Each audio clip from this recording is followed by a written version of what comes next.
Alrighty. Fantastic. I think I'm live. I'm pretty sure. Just double check mic levels over here. Make sure I'm not. Oh, no, we don't want that. You guys don't need to hear my tool. There we go. Mic levels look good. We got everything working. Got the links set up. I got my cameras on. I got the lights up. And we're going to be working some more on the WildWurger. Fantastic Super Robot Wars action going on here. And if you can't tell, I got these batteries sitting out here, which can only mean one thing. And that one thing is that it is time to wire us some LEDs. That is the next big step that we are going to be working on in this kit. So without any further mucking about, I'm going to get into that, it looks like. So I'm going to be careful, take this piece kind of slow, make sure I do everything correctly. I've never actually had to wire up LEDs like this before. But I'm sure we will figure it out together. The last few LEDs I've done were mostly just your standard Bandai LEDs that come in the little stupid things that clip together, and they're crappy and nobody likes them. And I've also done a few of the perfect grades where you had to like run basically a paper clip through the head. This one's different though. This will be an adventure. So come along with me on this building adventure while we figure out how to do this. So, as I knock all of my runners over, way over here. Come on in, runners. No, stay standing. There we go.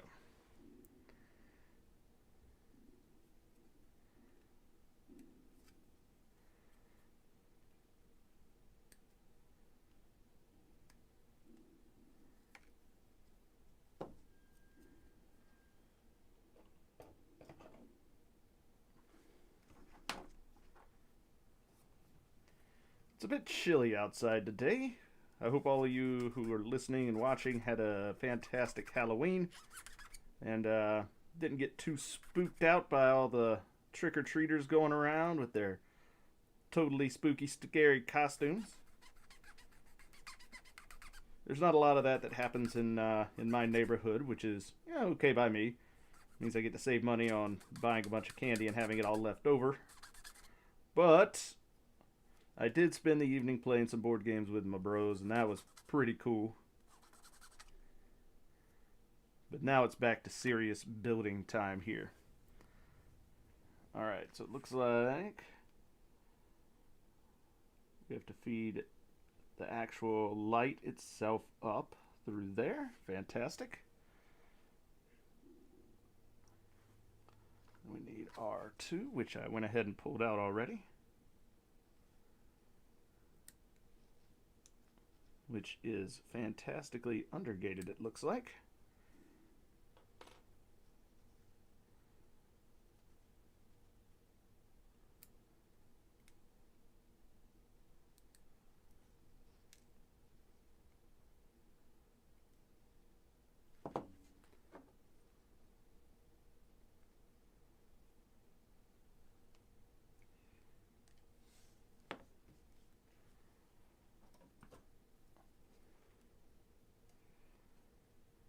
Alright, F4.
so this piece goes up under here.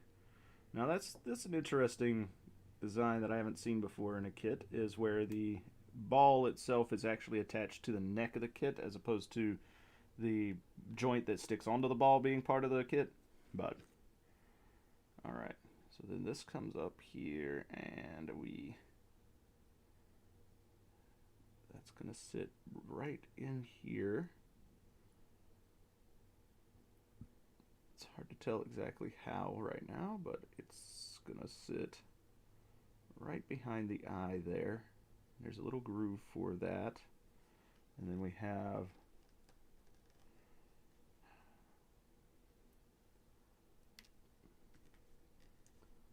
this piece that's gonna go in and clip it all into place.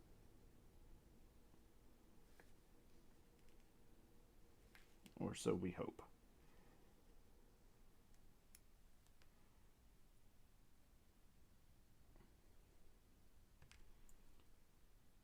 All right.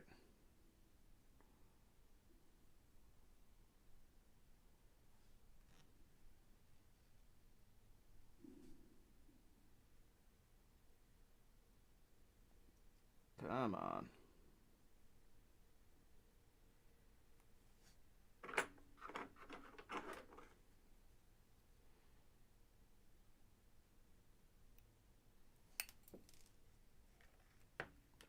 All right, well, I have no idea where that piece just flew off to. Well, that's no good at all, is it? Ah.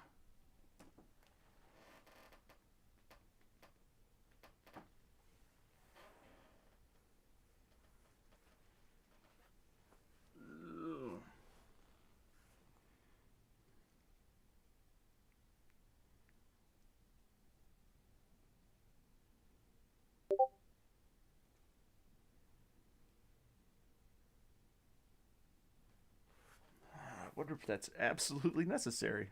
I guess we'll find out. Like, it's supposed to clip in and keep this thing from moving around.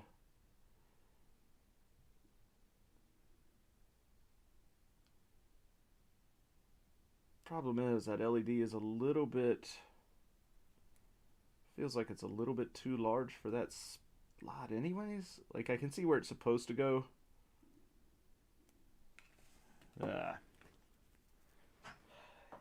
Alright.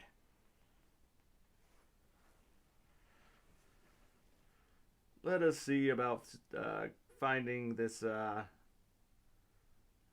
see if we can find this whole piece that I just lost. So I'm going to turn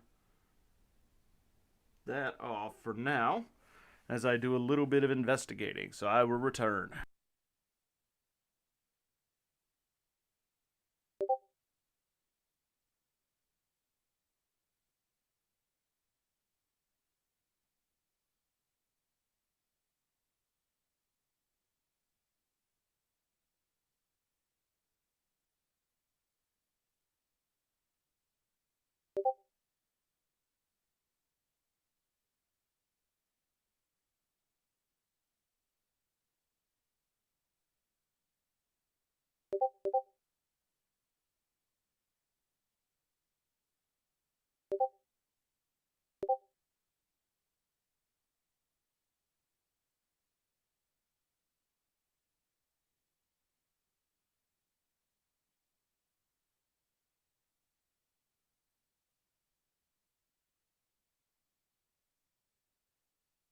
Aha! I found it. It was not as far away as I thought it was going to be. So that's good. I was surprised. I was fearing that it was just gone. Gone beyond comprehension, beyond finding. Just completely and totally no longer in this world. But I did find it. And there it is. Hopefully, this time it won't go flying off when I try to clip it on here.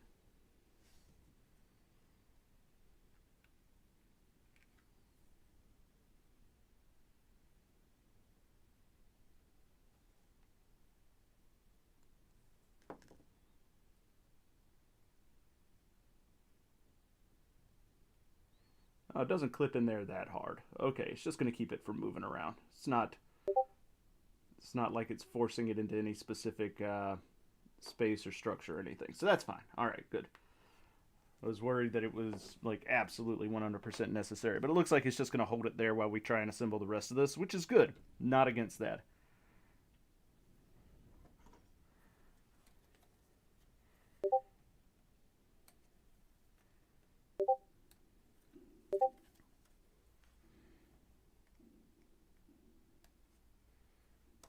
So we'll continue on getting this head put together. Test these LEDs out once we get all of the parts in. Make sure that everything works the way it's supposed to and that I've got everything in the right place.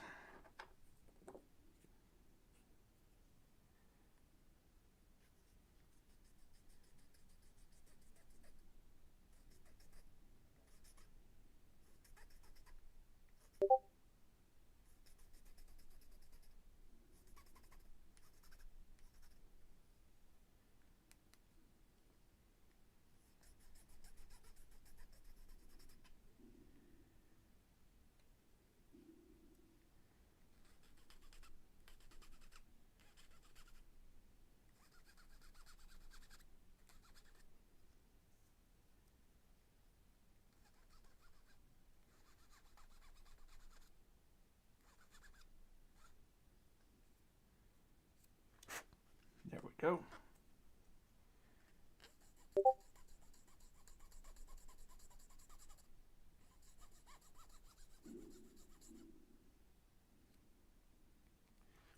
Ignore the sounds of what appears to be explosions going on outside. I have no idea what's going on.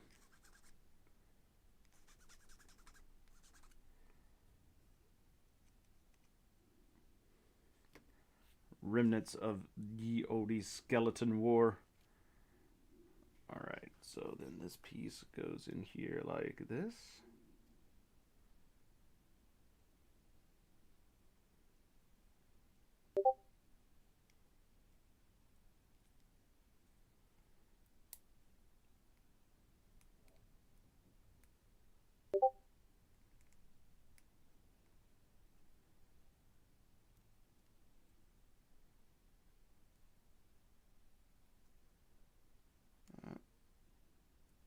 Nope, nope, don't come out.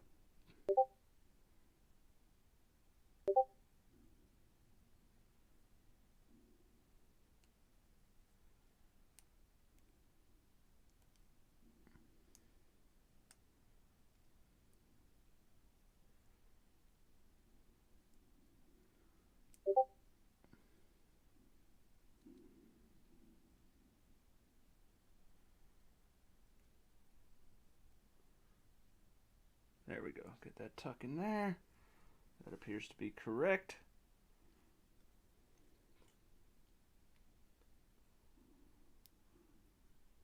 There we go. Get that down there. That appears to be correct.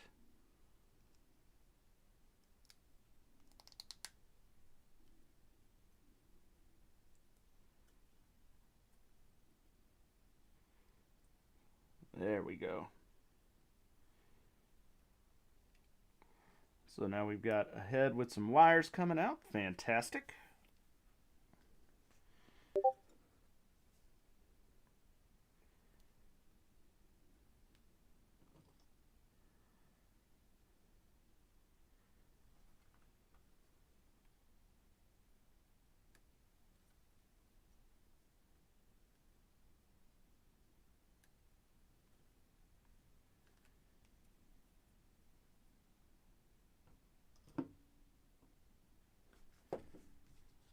Yes.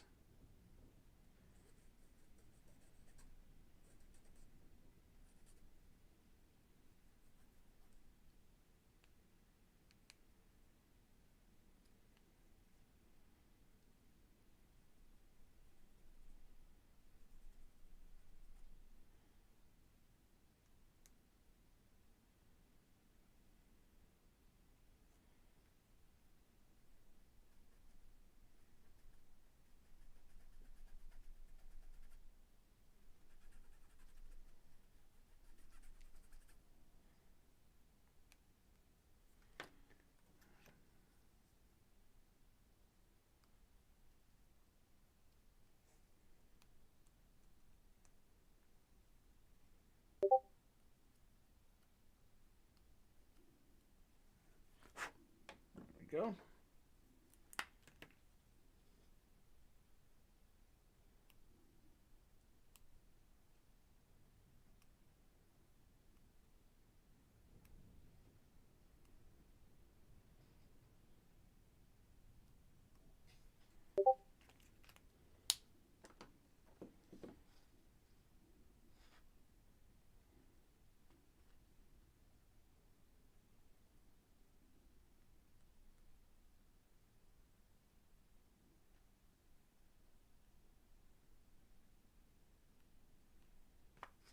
There we go.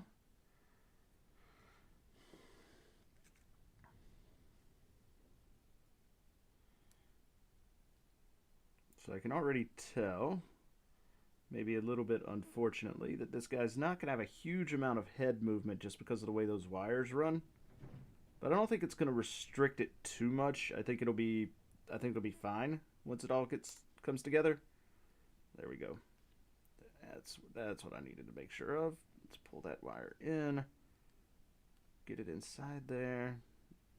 Make sure it's flowing down that channel. And everything is tight. Yes. Okay, good.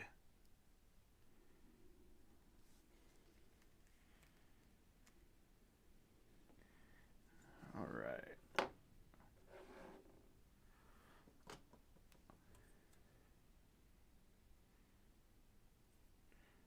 And now all of this wiring gets pushed into the back of the chest. And that's how it all sort of gets connected up.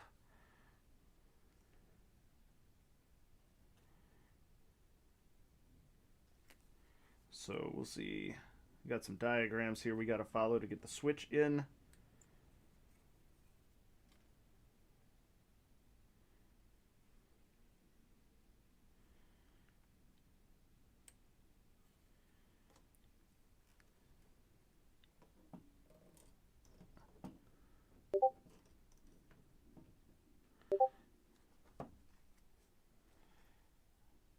All right.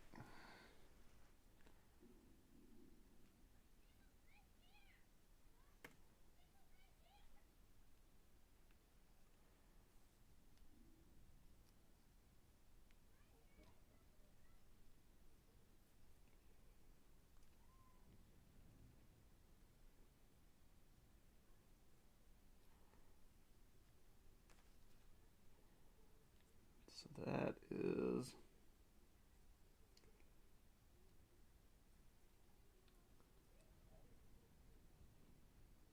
no, it's supposed to go down in there like that. I'm fairly certain. Oh, come on now.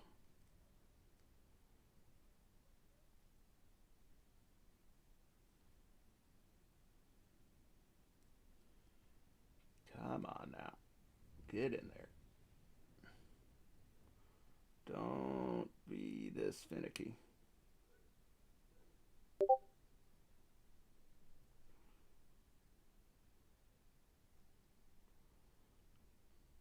It's gonna go, but that is a tight fit.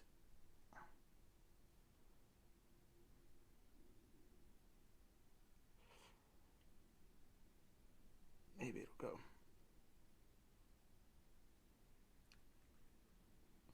Actually, that fit is way too tight if you ask me.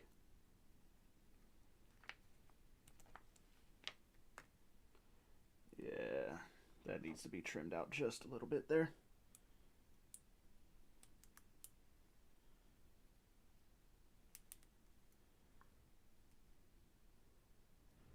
It's not a terrible amount, but it's a significant enough amount that if I don't do this, it's going to cause me trouble in the long run. Let's see, does that fit a little bit better then? Come on.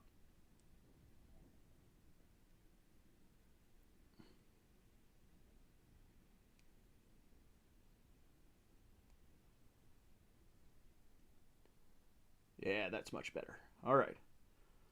And then that's supposed to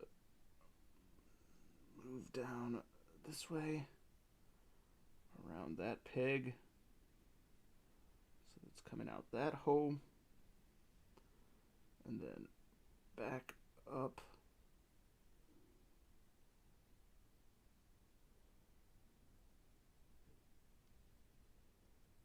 All of it comes out of that hole. Like that, it looks like.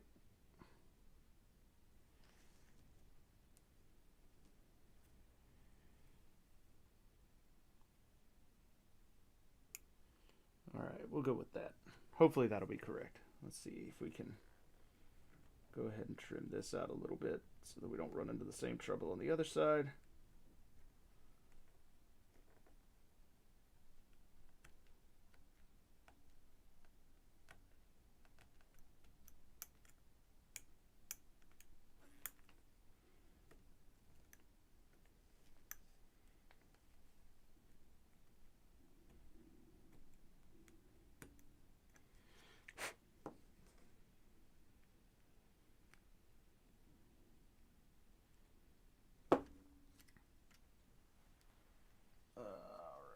Tweezers here.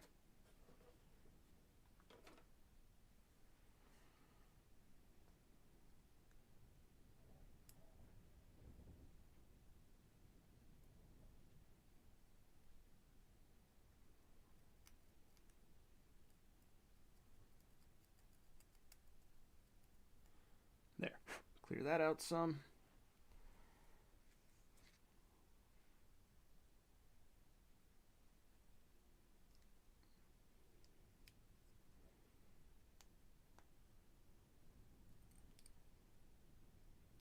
Oh, nope.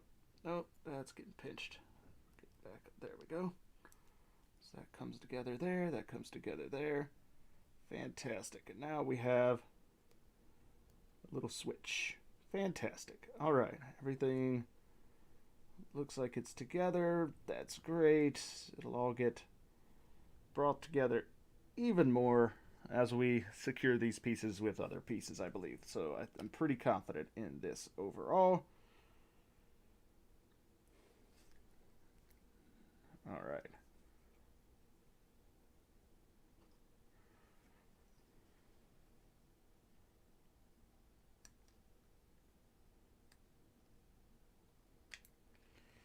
And now we have the battery housing.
I think it goes like that.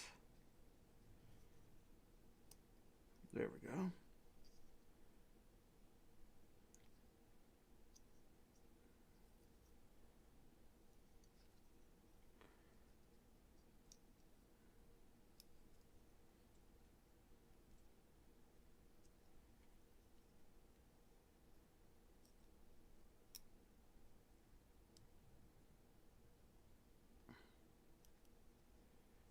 How does that go? How do we want that to go? Does it go like that? I think it's gonna go like that. All right. Push that all the way in. There. Now we've got all of these wires sort of doing their thing here. That's pretty good. All right. That goes there. This one is just going to kind of hang out for now, I guess. We'll have to figure out what to do with this red wire. All right, now let's plug the power in. What with these batteries I've got here. Let's see if this shiz actually works. See if it does its job.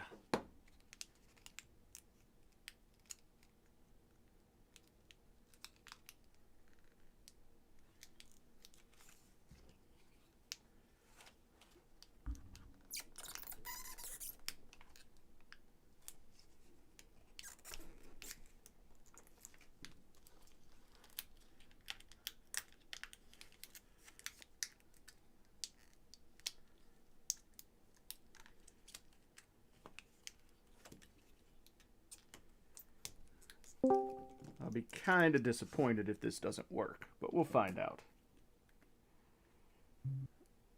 Ooh. Looks like somebody joined the chat over here. Oh, what's up, Z? Good afternoon, Mike. All right. You are just in time to see whether or not I got this thing wired up correctly to get the LEDs working in the head. Do you need to solder it? Or no. Is nah. it like you just got to like run the wires, good? But I want to make sure that like I am kind of cautious that like the wires are pinched or anything like that. I don't see any problems there. But it's still something that, makes me a little bit nervous on these things. But man, putting the batteries in is tight. There we go. All right, batteries are in. All the wires are run. Let's flip the switch and boom, check that out. Light. LEDs. That is bright. Holy crap. All right, let's turn that off. Is it as bright as the Dalong things suggested? I mean, it's pretty darn bright. Like, I got it shining up at my camera there on the stream, which you'll see in just a moment if you watch that. But that is, it's bright enough that if I shine it into my eyes, it leaves an after image. That is a bright LED. Holy crap! All right, but you know what, man?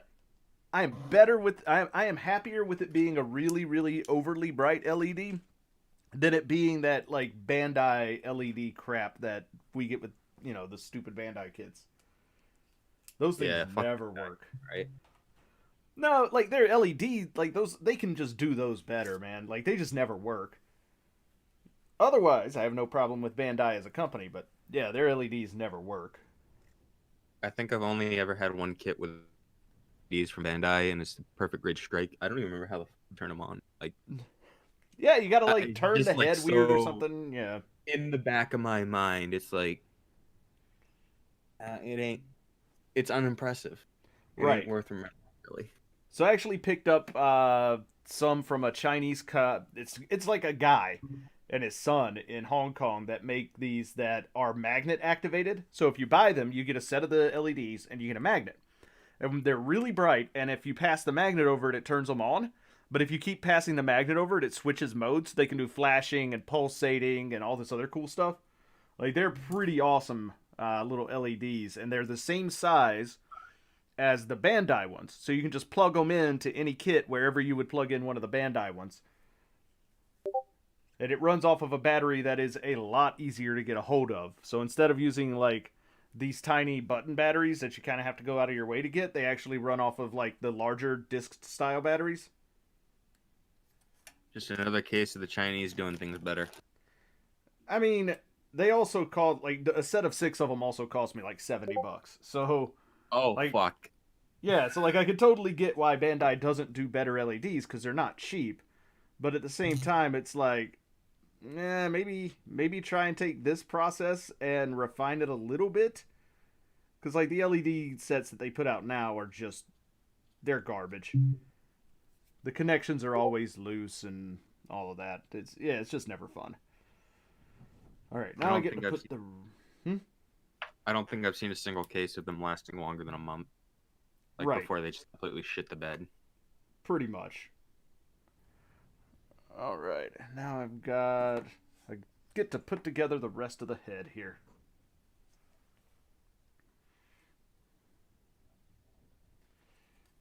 So I'm trying something different today. Last time I was in call, having the stream open would completely butcher Discord's audio. Like everyone was robot. So Ooh, I have it set up on my phone now. Hopefully I can actually watch the stream and talk this. yeah. Like I can't share on Discord and stream at the same time with my video feed just because like Discord doesn't like that and it really like craps out the quality of my feed. So Yeah. oh, okay. That was me being stupid. Oops. I'm just happy the LEDs worked on this thing. Like I didn't have to go back in and try and rewire them or anything. I'm proud of myself following the directions. There we go. I just hope everything fits together around the wires and that it's not like super tight tolerances on this stuff.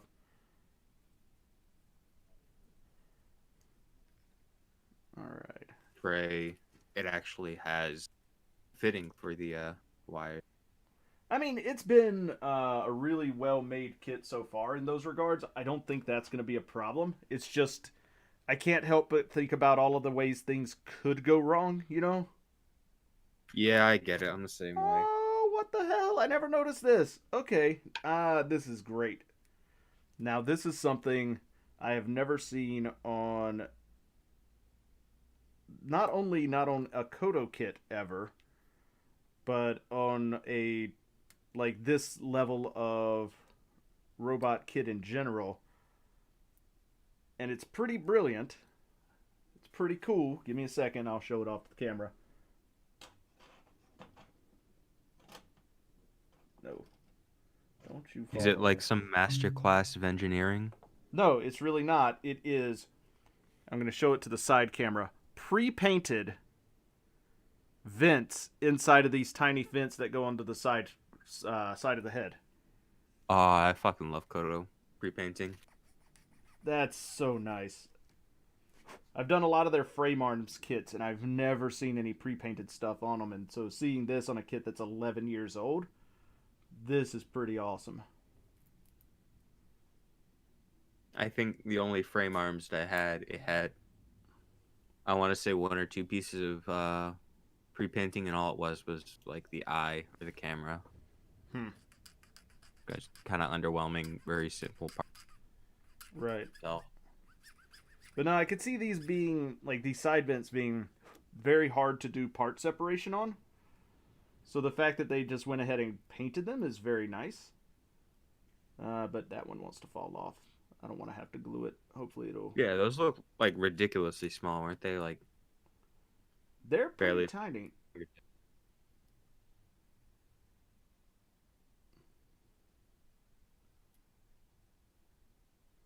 Man, you are convincing me to track down a Super Robot Wars kit now. And, like, this is the 1/100, so it's a little bit...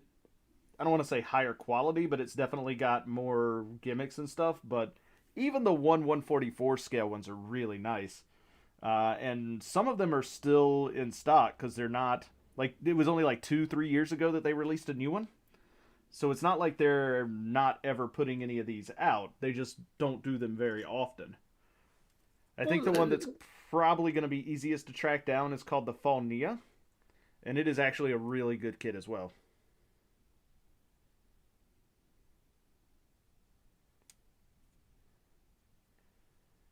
I just wish they'd do more of these, but I don't know if like the Super Robot Wars franchise is even still like going on in Japan.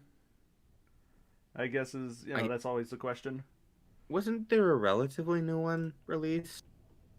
I don't know, man. Like Super Robot Wars has always been one of those things that's been on the periphery. Like I remember back when it used to have a lot of actual Gundam uh, stuff in it as well, but they kind of I don't know if they lost the license or if they just didn't want to pay Bandai or Bandai was like we'll make our own games with hookers and blackjack, but they haven't had any Gundam stuff in them for a while. And I could imagine Sunrise was like giving them unrealistic prices. That It, would not seem out of the ordinary. you'd think, yeah, I don't know, but like they still use like the Macross stuff and things like that, so it's really hard to tell sometimes what like why there would not be actual licensed stuff in it. Um, but I mean, I think they still even like some of the newer ones have had some Gundam stuff in it. But like then Bandai started making their own like super deformed robot Gundam series for video games. So I don't know. It's all it's all weird. What time frame are you talking about? Because I know they made a bunch of SD games like back in the day, like shit like SD Gaiden. No, this is like I think they made some for like PSP and PS3. There were some SD like they're like tactics types games. They're not like basically it's the SD tactics games. If you've ever watched any of I can't remember his name. There's a YouTuber who does a lot of reviews of the Gundam series, and for the graphics on his videos, because he can't actually show scenes from the series, he just shows like clips from the SD Gundam Wars games is. I think I know who you're talking about. Is it the guy who just does a bunch of like random top 10 lists? No. This guy actually does like in-depth analyses of the of different Gundam series. So like he basically goes through and reviews them and then does like a deep dive into, this is why these things are important and like literary stuff that goes into it and, basically saying, Oh, these themes work, these themes don't work. This, it undermines itself here. Seed is terrible. Gundam X is the best. that actually sounds right up my alley, considering I'm quite big into like story writing. Yeah, if I can't remember the name of his channel, but he gets pretty deep into that stuff, and it's really neat. The only downside is that he's fairly unknown at the moment. Like I'm not gonna say that he's obscure because he keeps popping up on my feed, and he's got a fair number of viewers, but he also has Someone like fairly strong opinions about the different Gundam series. So he's kind of controversial in the fact that he like posted a video basically saying Gundam X is probably the strongest of all the Gundam series, and that Seed is complete and total, garbage. I And mean, I'm like, understandable opinion. I mean, I get it. I'm not a huge fan of Seed either, but I don't think it's that bad. But I think the main character is unlikable. Like that's my biggest thing with it. Is just like, man, I just don't like this dude. He's kind of a whiny bitch. From all I know about Seed, the animation looks god awful. Some Like of it does. Like some of the battles they actually put some effort into look really, really good. But like the character animations and stuff just don't hold up. I just remember a specific few gifs that have been posted into like Crow's server and whatnot, uh, of it literally just being a slideshow, like click and drag a PNG of the Strike Gundam, just move it across the screen. Occasionally that does happen, yes. But like there are some really good well animated fight scenes that they put some effort into in the show as well. It's not all terrible. I can't imagine it's all terrible with the fan base that it has. Like, if you're that popular, you need some redeeming qualities. Right. Huh. This might be the first kit I actually try water slides on. That'd be fun. Which one is that? I'm unpacking the ATK Heracross right now. Ah. And it has an option between, I think it's blue eyes and red eyes. The pre-painted ones are blue, but I quite like the red. Gotcha. Gotcha.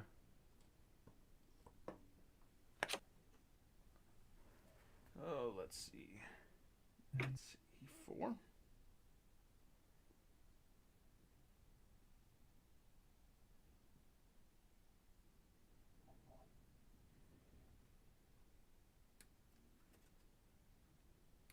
I will say this about this kit. It's got some, uh, let's call them interesting choices for where to have the gates connected to the pieces. Nah, that's just Kodo, man. They don't give a shit about that. Clearly. They're like, what, you're not filing and sanding everything down obsessively? Oh, well, why are you even touching our kits, Bo? Just don't do it. There's a reason people joke about Kodo throwing a nub on literally every rounded surface. Yep. I honestly think they do it because it avoids a lot of seam lines or mold lines, but at the same time, it's also like, bro, give us a break. Undergate something someday, please. Kodo would be such a better brand that have a lot more undergating, like third-party level of undergating. I mean, it's Just there's a quality. lot of things that they could do that would like just ratchet them up the chain a lot. And I think they've been moving a lot more towards it. For example, the Solidea I put together not long ago, that thing actually was really, really solidly well built, and I had no problems with it at all. Oh, does this just? Oh no, that thing.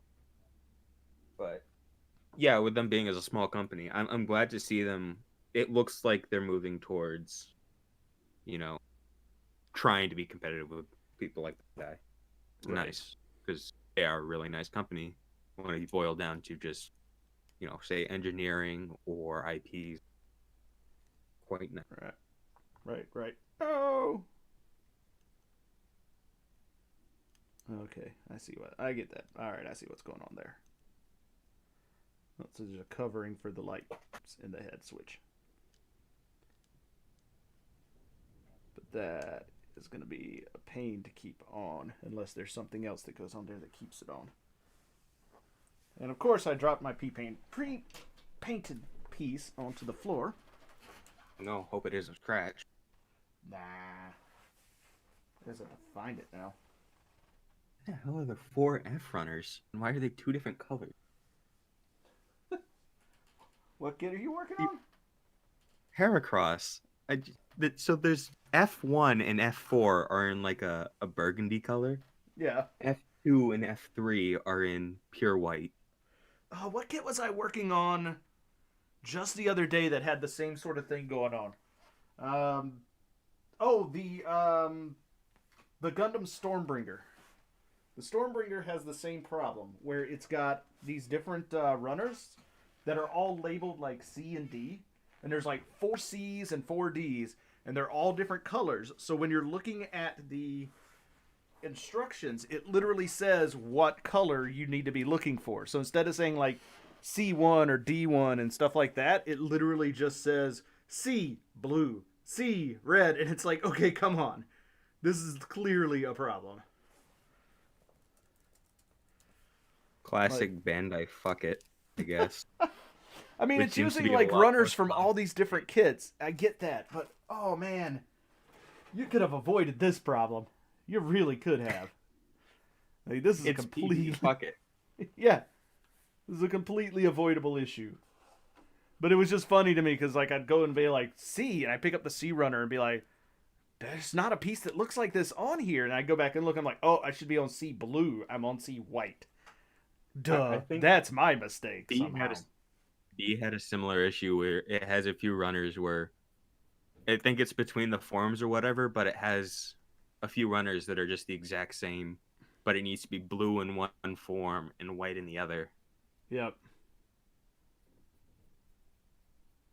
too much for my primitive brain.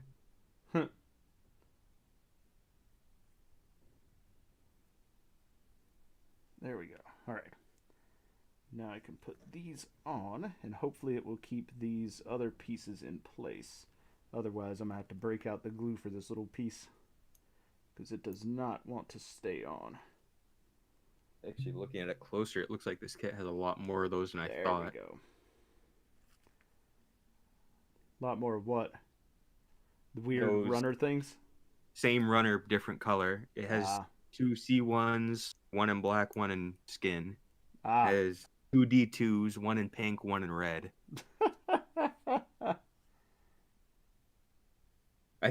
From what I've heard, this is common with ATK girls as well, because they have a reputation for coming with like an entirely separate base body, just in Ah. spare parts. Ah.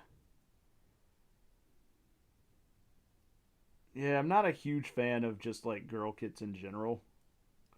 I don't know why. It's just never really been a thing that I've been super interested in, so.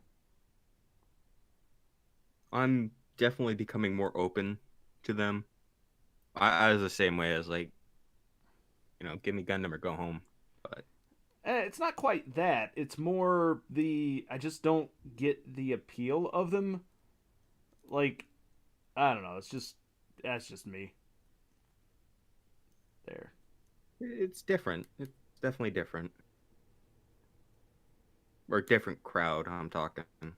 Yeah. And that's fine. Like, everybody has their taste and to each their own. I'm not going to begrudge anybody their, their preference, so. Oof. Yeah, I think we've had a similar conversation of this before, but I just like pick up the kits that look interesting to me. It doesn't really matter what it is. Oh, yeah, same. It's just, I've never really been that interested in, now, if they actually did, and I don't know if they did, but I was never able to find any if they did. If they did a line of um, the Gundam girls, like because they had a some art of like Wing Zero girl and stuff like that. Like if they did a line of those that were specifically Gundam girls, then I'd probably be a lot more into it.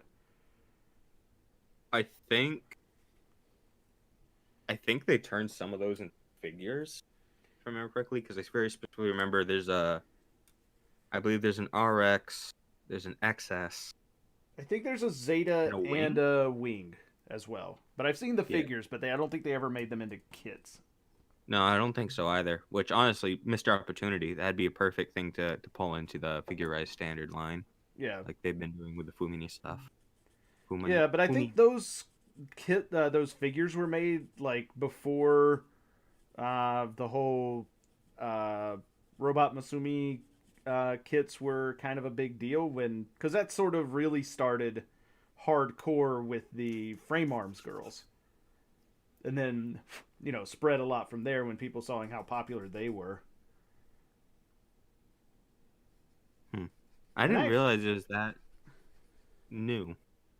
the I frame guess arms girls has been around for 7, 8 years, 9 years.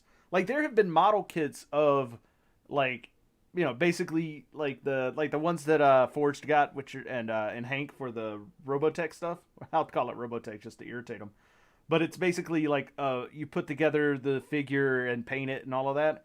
Um, but the robot girls really kind of started with the frame arm girls kits when it comes to like the model scene. have you seen I forget what exactly it's called, but it's a really ugly looking Mecha Musume of Zeta Gundam that Dipper likes to post. I have not. I think it's just called like Gundam Lady or something. I'll look it up and send it to you, but it is. I just assume that there is a lot more of those, but I guess not. And it is something magical. Like I know you have your fascination with weird kits, like I do with like the 7-Eleven and whatnot. Oh This yeah. is definitely one of those kits that if I saw it, I would buy in a heartbeat. Yeah, if you can find it, post it. I don't know how rare it is. I haven't actually gone on the lookout for it because I might end up buying it. Kind of like I don't want to walk myself into that trap. Right.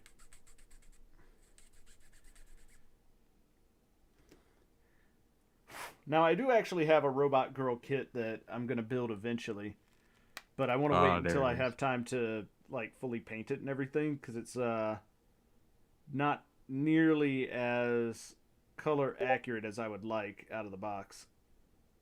That I got sent randomly, and then it bugged me that it wasn't color accurate. So I was like, I'm gonna have to paint this. It is called Armored Lady.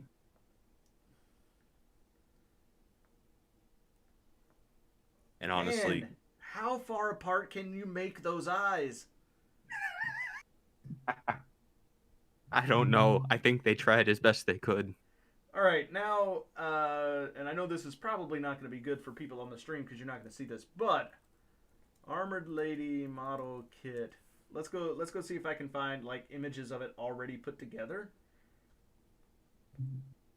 And, like that looks third party, right? Like that looks like a bootleg. It It's really not just does. Oh, there's more of them. There's a Macross one. There's the Zeta one. Oh man.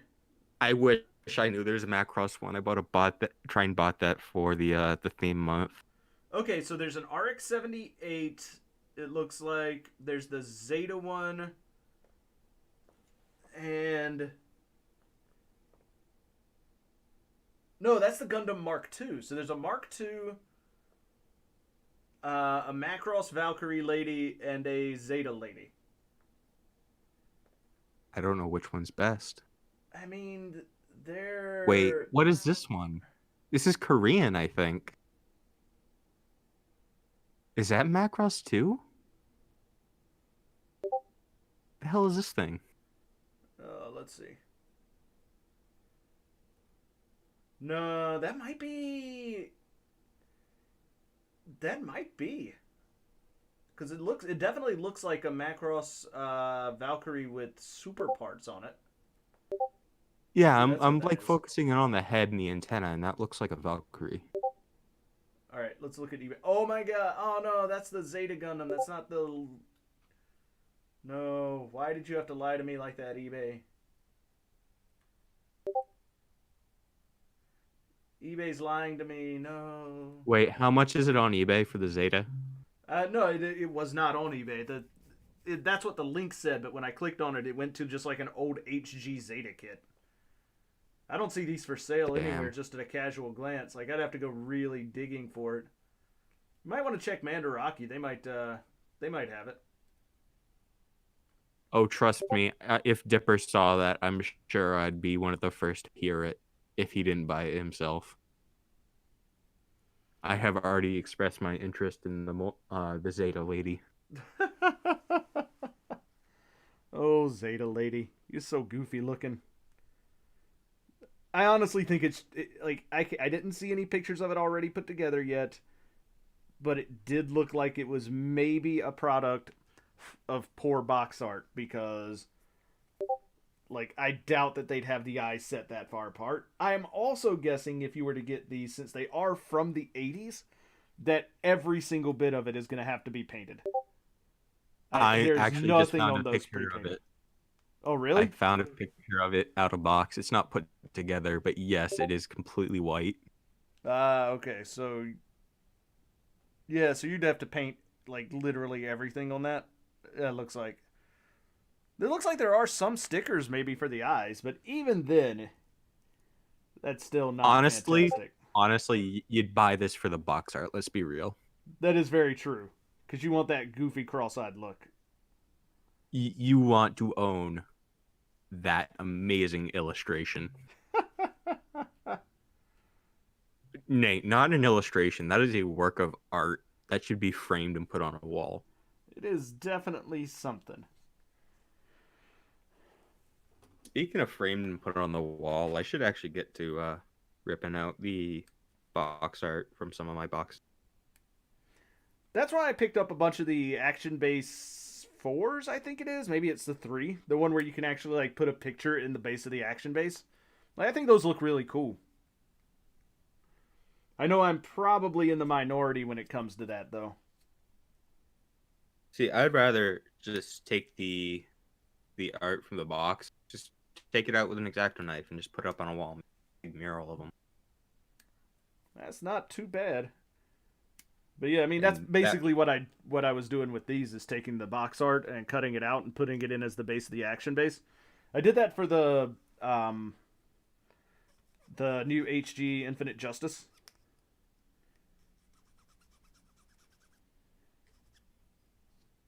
the new Mostly, one? yeah, Oh, Infinite Justice. yeah, yeah. I was thinking Freedom Gundam. Nah, I'm still thinking about that 7-Eleven Freedom Gundam, man. it's it's so good. Like it shouldn't be good looking. Those shouldn't be colors that go together well. But man, it looks really good. No, 7-Eleven knew what they were doing when they chose their product colors. Like, Well, it's I the totally agree with you. It shouldn't look good on a mecha, which is I think it's the green and the gold together is what really sells it for me. it's the emerald green. I'm gonna put it all into that one specific shade of green Oh yeah, like I think because it could also work with a slightly darker shade of green, but it wouldn't look as like standoutish. It wouldn't well, look greens in as general are good. kind of difficult to get because you mess it up and it's like all of a sudden it's like swamp green or puke green or. Right. But no, that's like a nice shiny emerald green. Yep. All right. So that's that.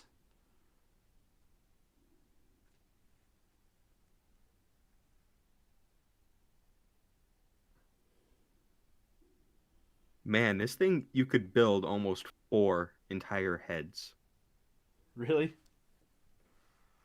Yes, because it has enough face parts. All you need is the core piece, Ah. which there's 2 of them in box, so you can technically make 2 full heads. Huh. And I thought people were exaggerating when they said these things came with a lot of extra shit. Is it just because you can like build them in so many different configurations that they just want you to have it all like ready to go? No, it wouldn't even be parts forming. There's just legitimately enough parts on all the runners to make almost 4. Hmm. Because I said there's 2 D2s, which is the hair pieces, which each of those D2s has it split between the unarmored form and the armored form. So you Okay. pretty much so you have 2 full sets of each, and that's what most of the head's comprised of is just the hair parts. Huh. And then C1 has the core, which comes in both black and skin tone. I see. All right. So these It's go.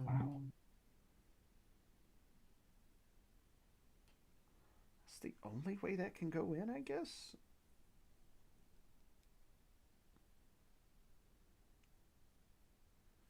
All right. Let me check.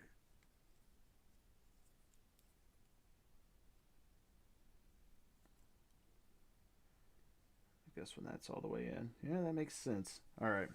I guess that's how that goes. All right.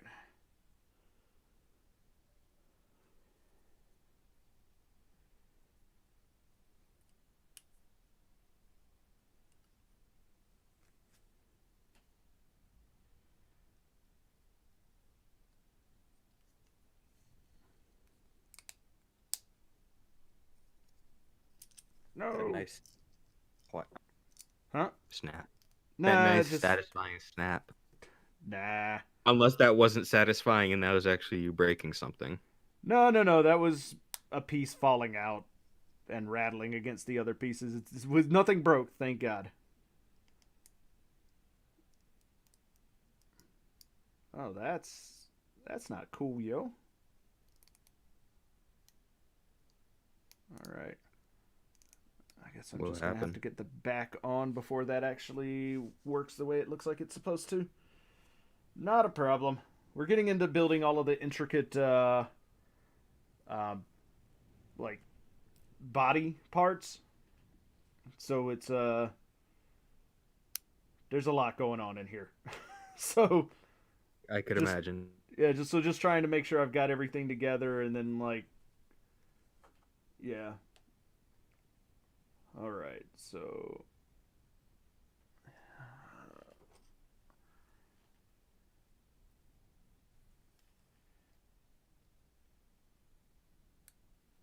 Hmm.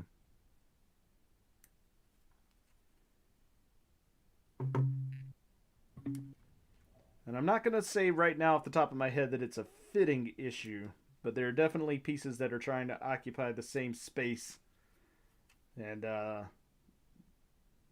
sure once I get everything else put on, it'll work out. But right now, they are definitely trying to be where they want to, you know, right where each other needs to be. So we'll see how this figures out. I'm sure it would be fine. Oh, it will be. I'll make sure of it. Is that a threat? Yep.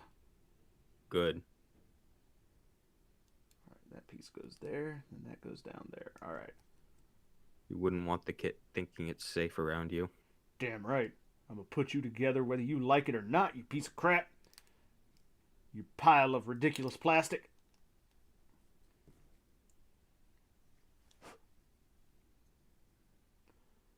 All right. Things are getting very heated on the ambassador stream.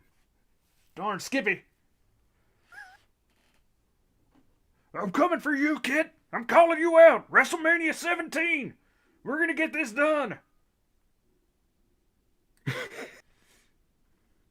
2020. There you go. Oh, yeah. I'm going to come out and drop the people's elbow. That's not even, it wasn't even the people's elbow. Macho Man just had, the big elbow. This thing. The atomic elbow. That was it. The tonic? Atomic. Like, Okay. like the A-bomb, only it's an elbow. I was confused because I heard tonic and I was like, you know, mix me a drink or something? Yep. It's very nice of him. All right.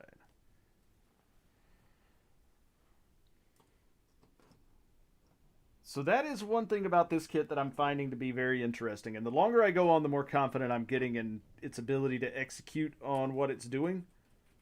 But there are parts where it's like, there's no way that thing's going to stay in on its own, right? Like, I'm going to have to glue that or something. And then you start putting it together and you're like, oh, there actually is enough friction there. And the way that these pieces fit together, that's supposed to be like that because it just gives it a little bit of extra tension to make sure things aren't slipping around. Look at that. Man, I love kits that do that and don't just throw a peg on everything. Yeah, like this is... The actual build of this kit is very satisfyingly not overly complex, but well thought out and well designed. Like, especially for Kodo kits. Like, sometimes you get those and you're like, how were you expecting this to work? I mean, you even get that with some Bandai kits, too, so it's not like it's exclusively a problem with Kodo. It's just a model kit thing, really. Yeah. That's not going to work. All right, we're not going to do this. And the detail on this thing. Oh, your ATK girl? It has color separated hair clips. Nice. Which one did you pick up again? Like what? Because I seen that there's the one that's like the scorpion and stuff like that. Which one is that one? It's one of the older ones. It's, I think, the second one they released. Heracross. Okay. It's like, I don't know how to describe it. Pink hair, has an electric fist. I picked it up pretty much for the electric fist because, well, I'll find a picture of it. Sure. Its effect parts are pretty nice. That's cool.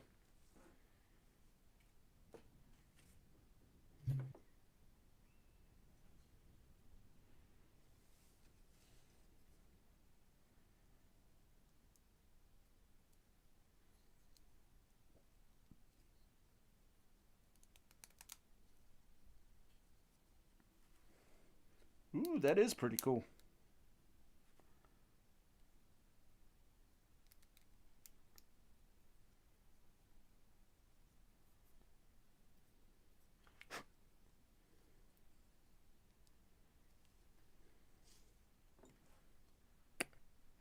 I say the color separated hair clips are nice, and then I have a fitting issue.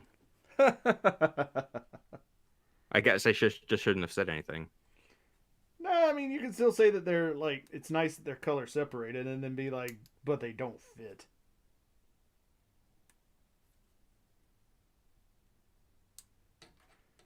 There's Is it third anything? party kit things, I guess.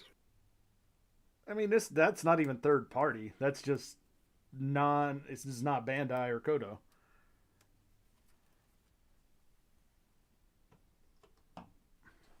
Is it What that makes it. something that a little bit of sanding won't fix, or I got it on. It's the peg for it's inside the helmet, so I'm not actually worried if it gets stressed or not. ah,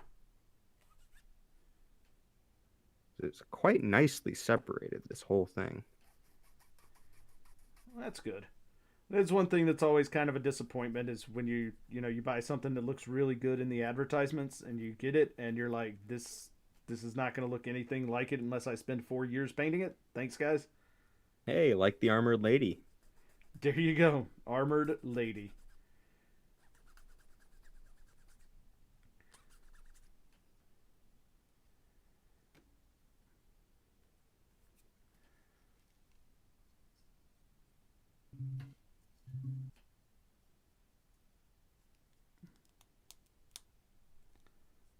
There we go. That'll hold that piece in.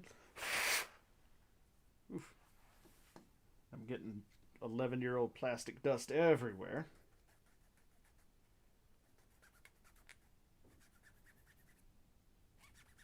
Oof.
There we go.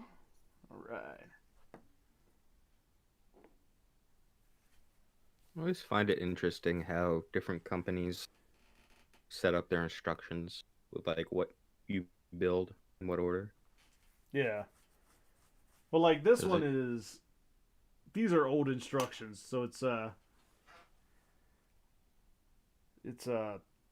not going to try and fault them too much for just being a big like clump of giant pictures that you have to figure out. But how's yours going?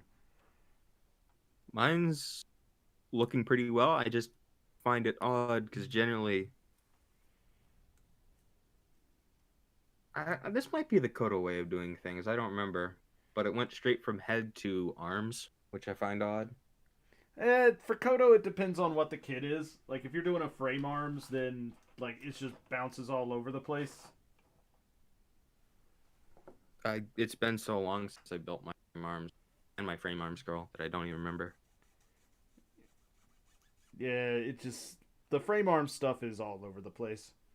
Like I did I a didn't. Wilbur 9 not that long ago, and it's good kit, but man, those instructions are just spastic in what they want you to actually put together at what points. I mean, I do remember the Kodo Metabots kit. They if I remember correctly, they cap things off with the head, so it's like arms, legs, torso, waist, and then head.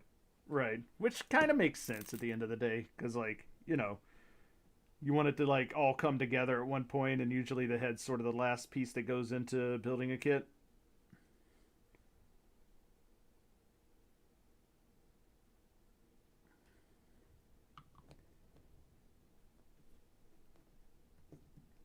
There we go. while I find it. Oh, is that supposed to slide? Well, I guess that's supposed to slide. All right. If it's supposed to slide, I'll let it slide. That's the spirit. Oh, and so it begins with undergated pegs. Just be careful not to actually cut the peg. Yes, the most important piece to undergate. You wouldn't want nubs On your pegs. on a peg. Hey man, peg nubs, they're a problem. If you say so, I've never had a problem with them. Well, you're definitely not going to have a problem with them on that kit because they're undergated. I feel like that's a problem. All right. Time to panel line these vents without screwing it up.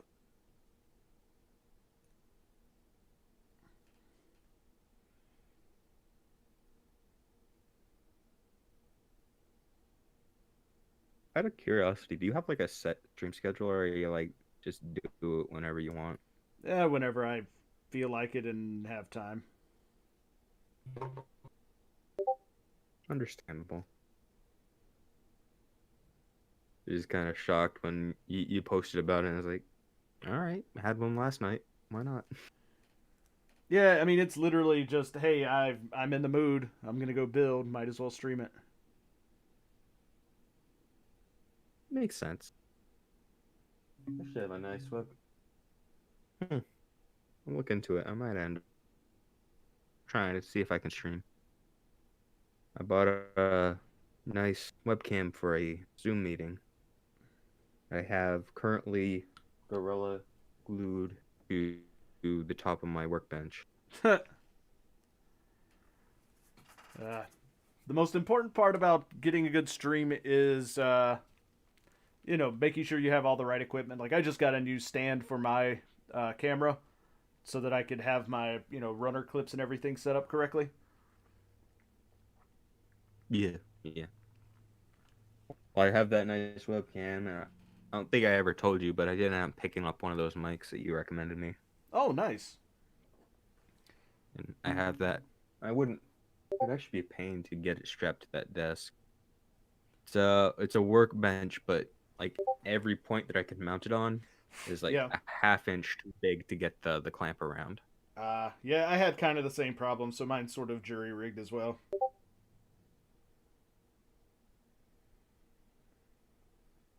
I ended up just taking a box that I have lying around, setting it up next to it, and clamping it to that. I mean, if it works, right? Yeah. It ain't the most stable, but it works. Pretty much. Alright, are there other things I can put on? Yes.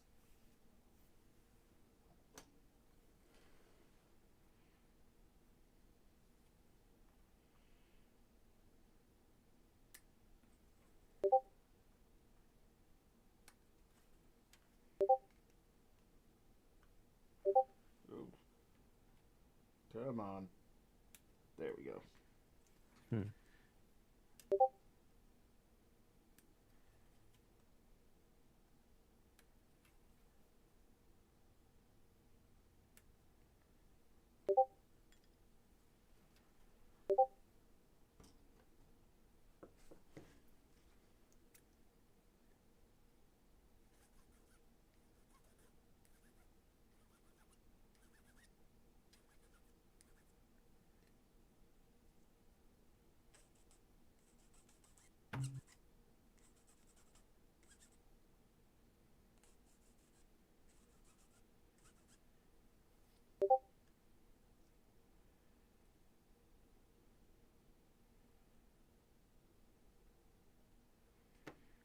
Alright, we'll have to cut that down and not sand it because I can't reach it very well.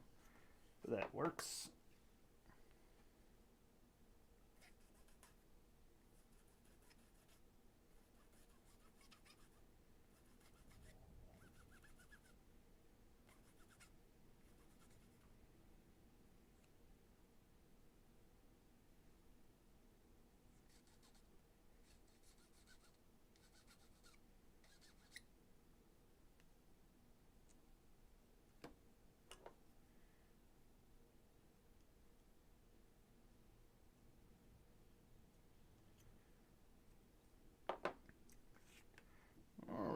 one of these days I'm going to get a part that I don't have to panel line, and I can just stick it straight on. But apparently this is the part of the kit that has all the molded detail. It needs to be somewhere, I guess. I suppose. Was there Most not of much on like the limbs? No, actually, most of the stuff that's on the limbs is part separated. There's a little bit here and there, but not a whole lot. So, hey, I'm perfectly okay with that. Like, if most of your detail is because you have separate parts and panels, I am more than happy to deal with that and put it together that way. Yeah, I mean, as long as it ain't flat, Right. I don't really mind how it gets its detail across. Pretty much. I just realized those are pretty bad seam lines. Probably do something about those. Oh, and your kit? Yeah. Yeah, this one has a few as well. They're not terrible, terrible, but like if I were really wanting to put the effort in, like cleaning up the seam lines on this thing would be number one priority. Looking at them as well, I'd need a clamp for those. I don't have. Ah, Fine, they're open. Can go back in and just cement them without taking them apart. Should be fine. oh, are they like actually gaping holes? Not gaping, but enough to where I could put the brush in there. Oh, okay, yeah, you could like you could see it. It's I noticeable. could see there's enough of a gap to where the cement could seep in. Right.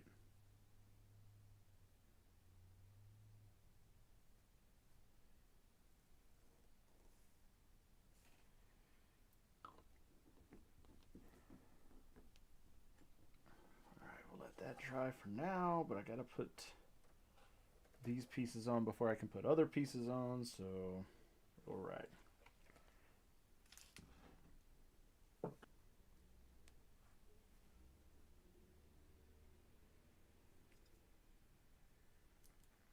These I can clean up once they're in, so that's fine.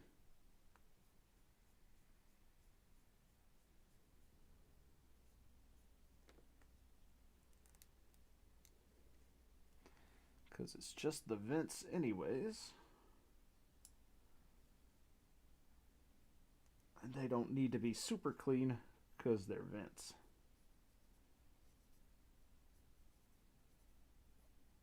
Come on, vent lives matter. They do, but they don't need to be super clean when it comes to panel lining because you expect vents to be a little bit dirty. I guess it's possible.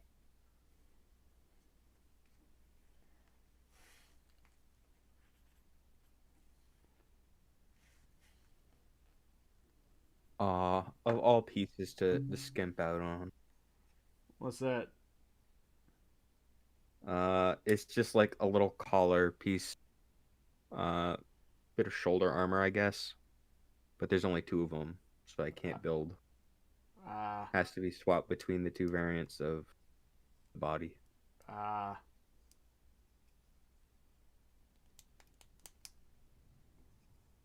Was that not supposed to go on like that? No, there it is. Okay.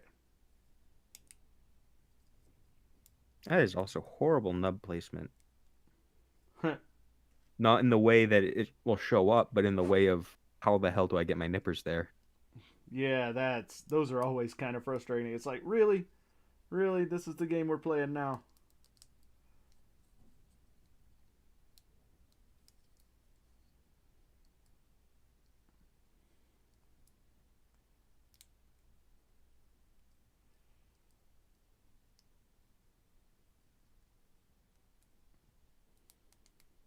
There we go.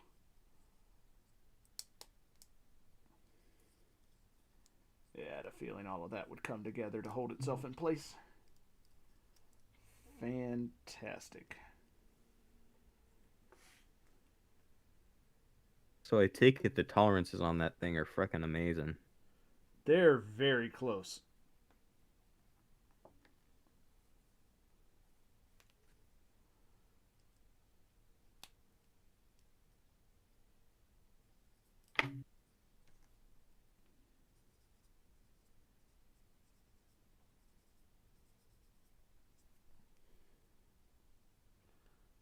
don't think they're necessarily the tightest I've ever seen, but they are like it's not. Every piece has a very specific place that it has to go into. And it's not like the end of the world if it doesn't get into that place, but it is pretty clear if it's not where it's supposed to be. Yeah, I was gonna ask, is it like one of those kits that has a bunch of variants of pieces that are like side specific, and if you get them confused, it will disrupt everything? No, it's not that, but it's like again, it goes back to the like, oh, this piece feels loose. But the good thing is that then there will be another piece that then comes in and like completely makes that not a problem by holding it in place and and it all just kind of tightens itself up as you build it.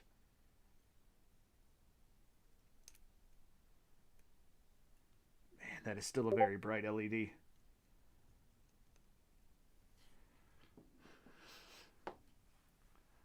All right, so I'm guessing at some point this is going to end up having to slide in here. Okay, so when that goes in, yeah, there's enough room for the wiring, it looks like. That's good. As long as I have the wiring in the right spot, then yeah, it'll go in. All right, yep, not a problem. Oh no! There we go.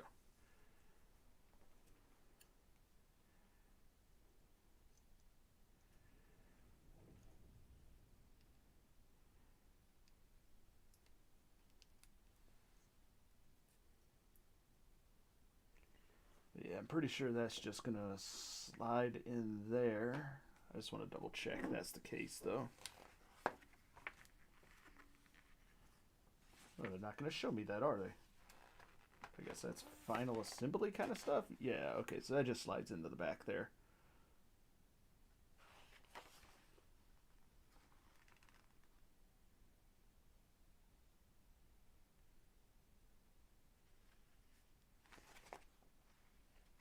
Okay.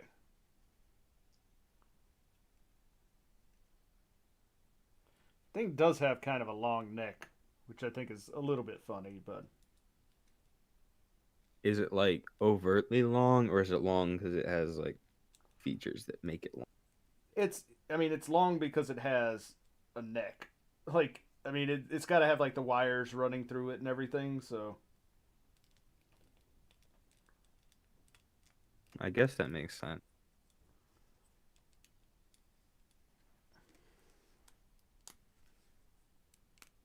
yeah, it all fits together really well. All right, good.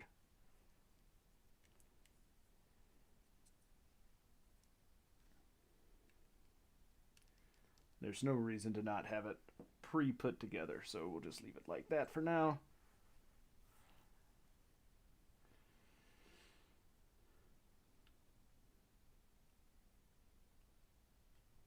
All right.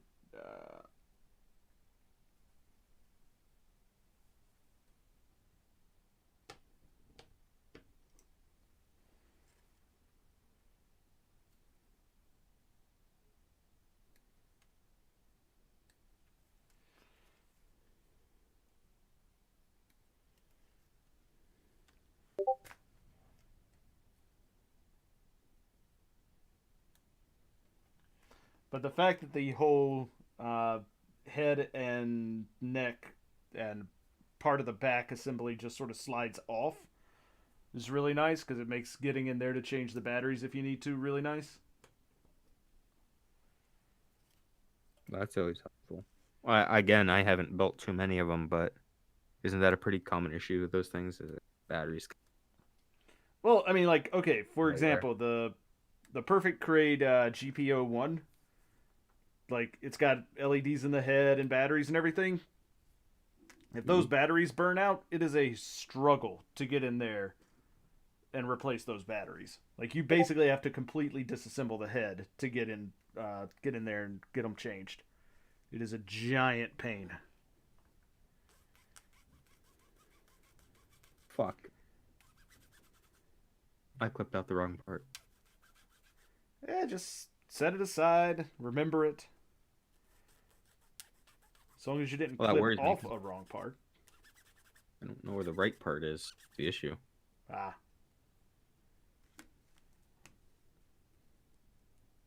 Both on D1.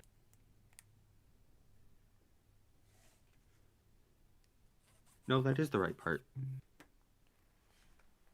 The hell do you want from me?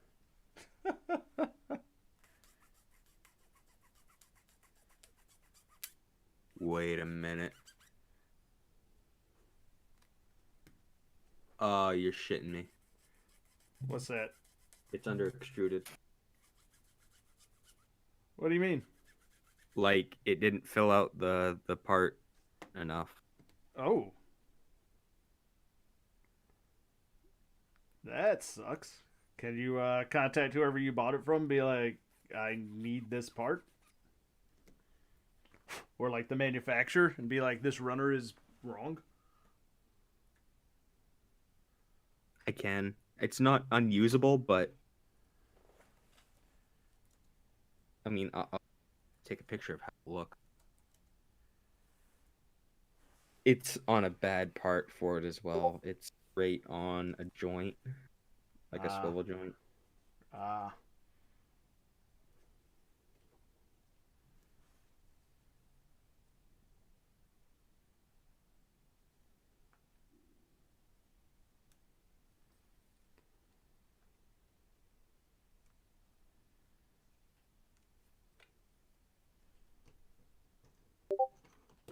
Side by side with what it's supposed to look like. There we go. Let me take a gander here. The bottom is how it's supposed to look, and the top you can see the gaping hole where the peg shows through. Yeah, that's looks like it's either missing some parts or it's just not right. That ain't right, son. I guess I'll just power through the build because I mean it's attached. It swivels. Is it in It just danger looks of like that. completely coming off? It isn't in the nature of completely coming off because in the picture you can kind of see it has a that red armor piece, and it's Yep. kind of pinched between that and the peg. Okay. So when it's there, that's fine. Ah, But yeah, I'll definitely be contacting GMC, try and get a replacement for that. Sucks. yeah, yeah, that seems pretty awful.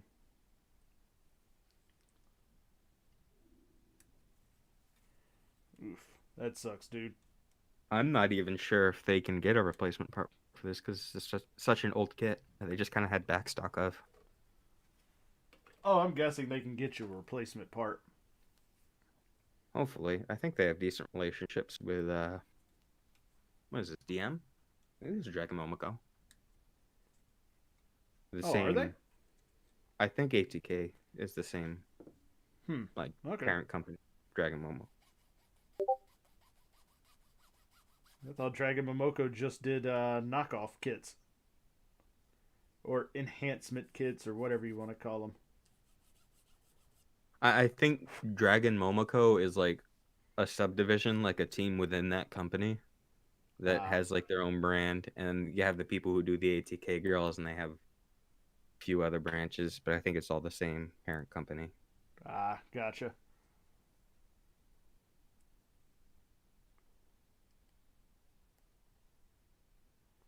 Yeah, that's gonna get. This is gonna get glued. Otherwise, that's gonna come off.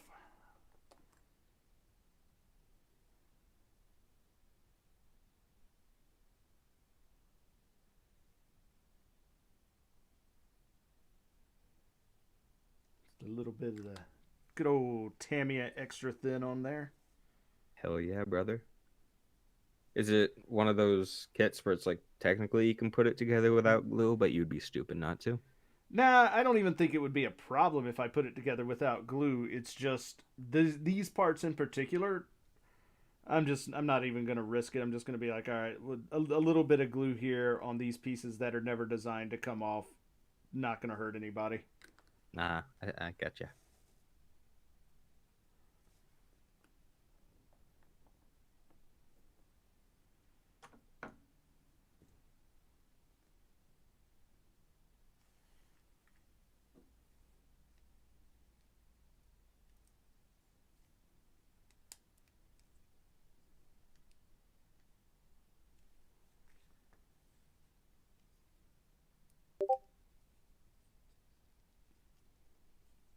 we go.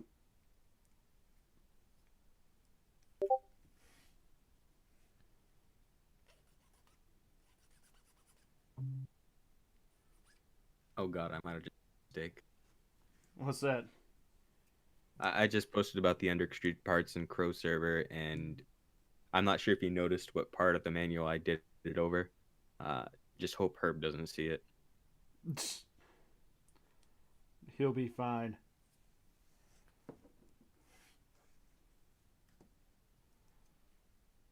He's a growing boy. I mean, as long as you're not posting pictures directly to a porn site. Oh. And I only say that because somebody did that the other day. I don't remember who exactly. It was someone picture spam. I saw that too. Yeah, they had posted a picture about some Gundam or whatever that they thought was cool looking, and then when they posted a link to the actual like gallery that they found it in, it was clearly just on a porn site. Yeah, that happens sometimes. Well, I honestly don't think they realized that what they were linking to was a porn site. They were just like, oh man, this looks cool. Here, I'm going to send a link.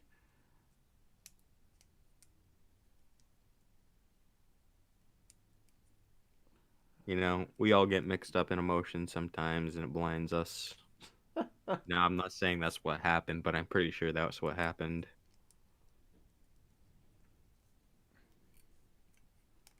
There we go.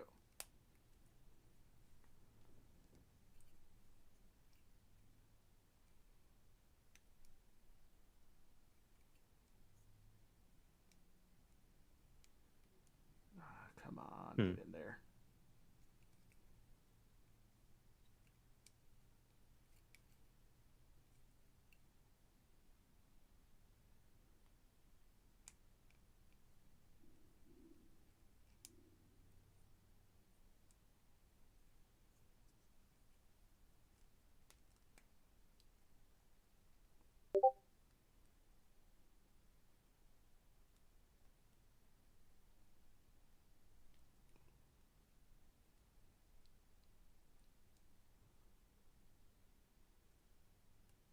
Do you know what your next build's going to be, by the way, after this?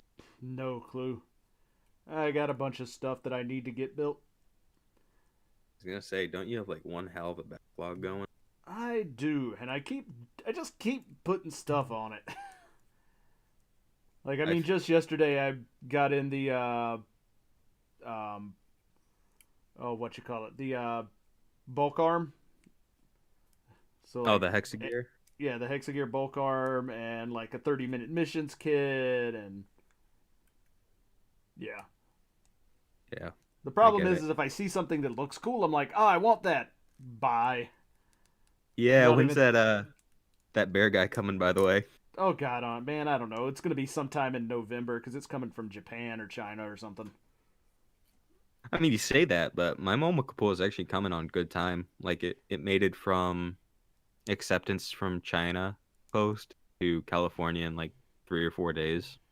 Well, I mean, I haven't even gotten like a shipping notification. I got a thing that said, thanks for purchasing this, but I like literally just got it Friday. So my guess is they haven't even tried to ship anything yet. Yeah, that makes sense.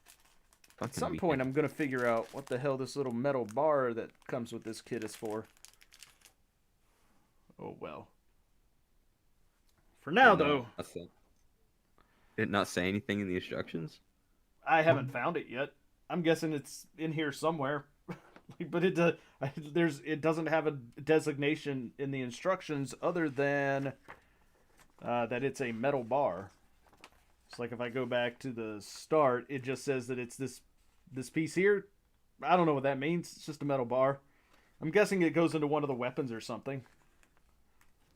Probably in line with the metal chain that goes on the ball and chain, because this thing has like a RX-78 style, like, you know, spiked ball weapon. You know what I just realized? I've ordered 3 things from GMC, and every single one of them has had an issue. Oof. Are they all from the same company or from different manufacturers?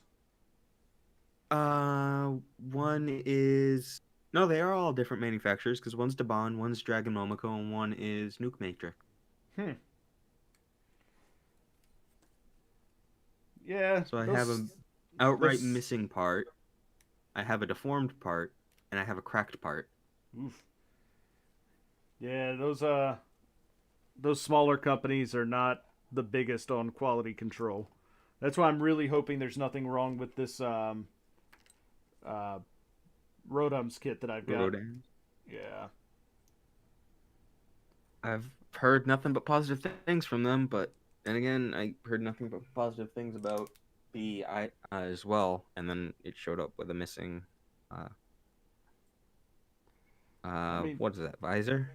yeah. I mean, not to be pessimistic, but man, maybe you just have really, really bad luck with these sorts of things.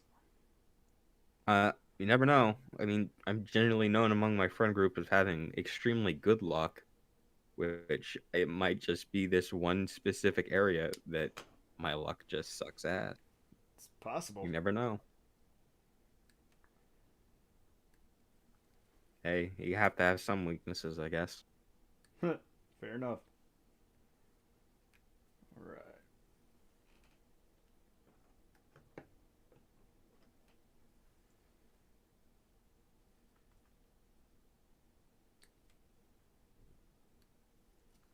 The even sadder part is I'm probably still going to be buying third-party kits. I ain't going to learn my lesson. I mean, there's as long as you're dealing with a company that has decent enough customer service, I don't think it's that big of a deal. Well, my replacements for the first two should be on their way. Yeah, I mean, if I the hope. company's willing to replace it and be like, yeah, okay, that's our problem. Like, no reason not to keep ordering from them other than like if it just continues to happen over and over and over again. But it doesn't sound like that's necessarily the case here. I mean, even if it does happen over and over and over again, it's just like, all right, get the package in, check it over, find what's wrong, and tell them. Get my replacement shipped out ASAP.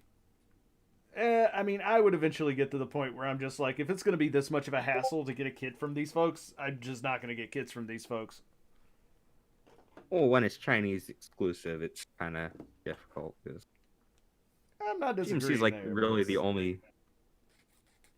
I guess I could just do eBay sellers, but yeah, generally but they cost more, and it's hit and miss with the.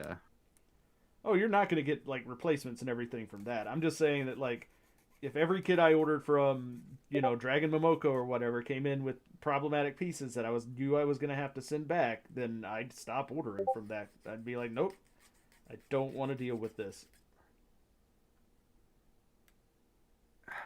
Yeah, I get it, but if everything I got here was from Dragon Momoko, I'd probably be there. But No, it doesn't sound whereas like it is, which is fine.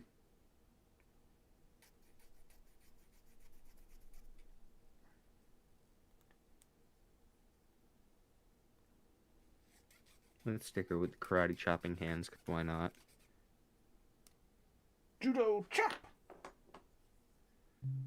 And drop another hand while we're at it. This thing has Uh, extraordinarily small hands as well. I mean, it's a girl kit. It's kind of their thing. This is the third one I built. The first one I built, it's like one of its defining design aspects is the fact that it has massive ass gloves. And he seemed like it was like normal sized. Huh.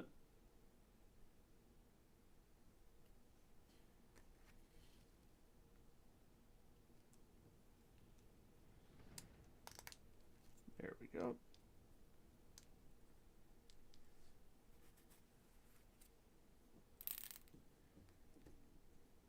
I'm sure these pieces that I'm about to panel line are going to be completely covered up at some point in the future.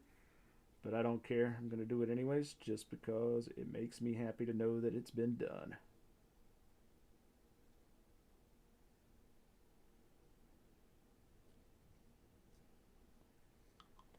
There we go.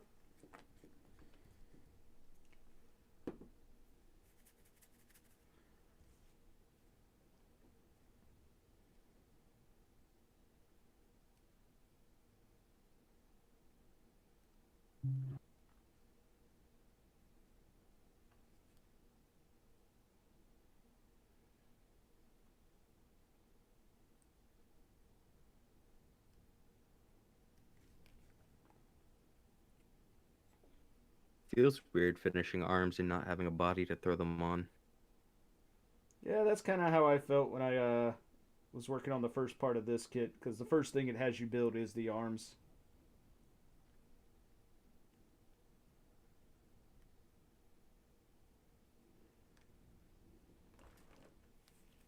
All right, and then it needs part 85.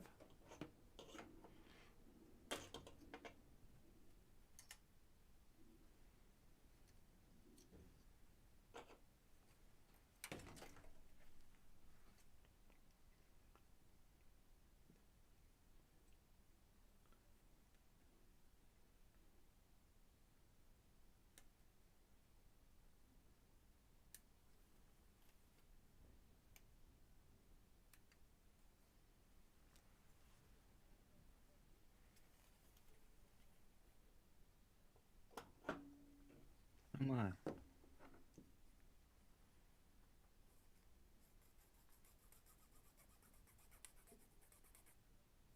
That is a lot of tiny pegs.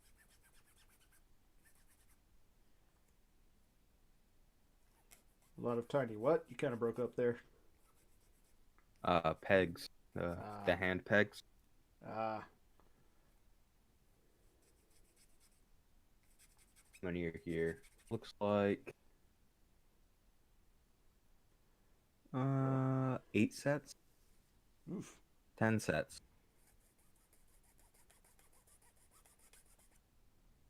They wanted that kit to be exceptionally expressive with the hands. I guess so. I mean, it does have, yeah, it does have 10 pairs. It has 6 pairs of normal and then 2 pairs of the electric one. Hmm. I can't imagine these big ass electric hands being on those tiny pegs, though. No, they have their own pegs. Ah. Oh. Gonna do what they're gonna do, I guess. Ain't no Pretty model much. kit designer.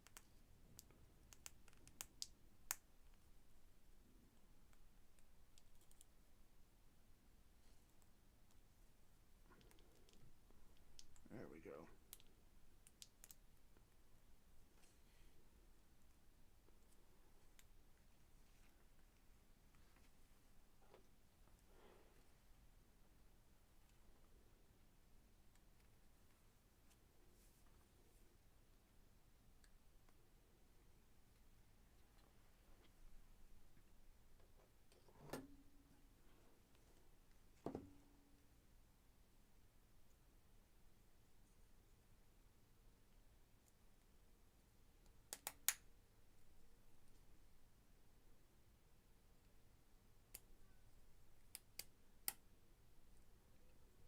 Man, that that ball joint is on a long stick that goes all the way through the entire crotch.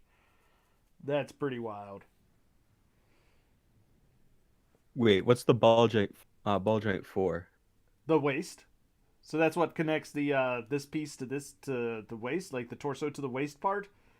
But it goes like all the way down through here. It's not just sticking out of the top. It goes literally all the way through. They wanted that shit to be secure, man. They're like, nope, this is going nowhere. I don't blame them.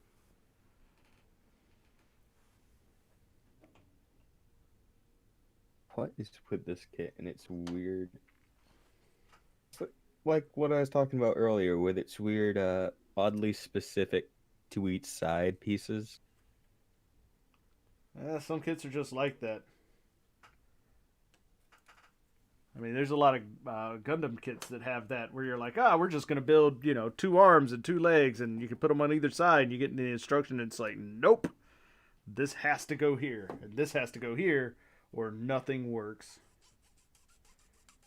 Yeah, that's honestly what bothers me most about vintage kits is that everything is ordered in number. There is no identical numbers in the kit whatsoever, even if the parts are entirely identical, Yep. and like there's no way of knowing what's identical and what's not. Pretty much. All right.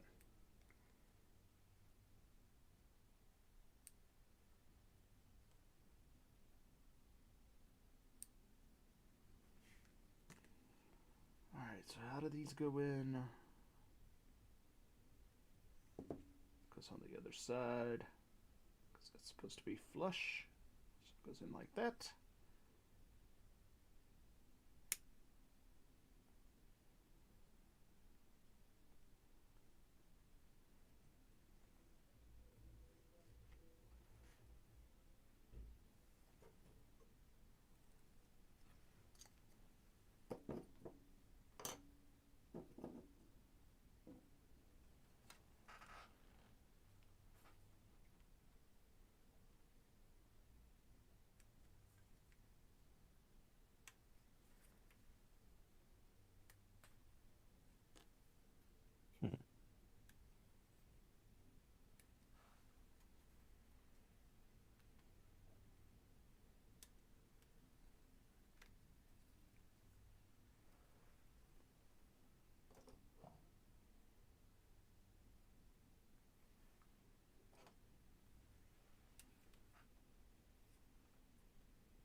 H6 and then H5, I think.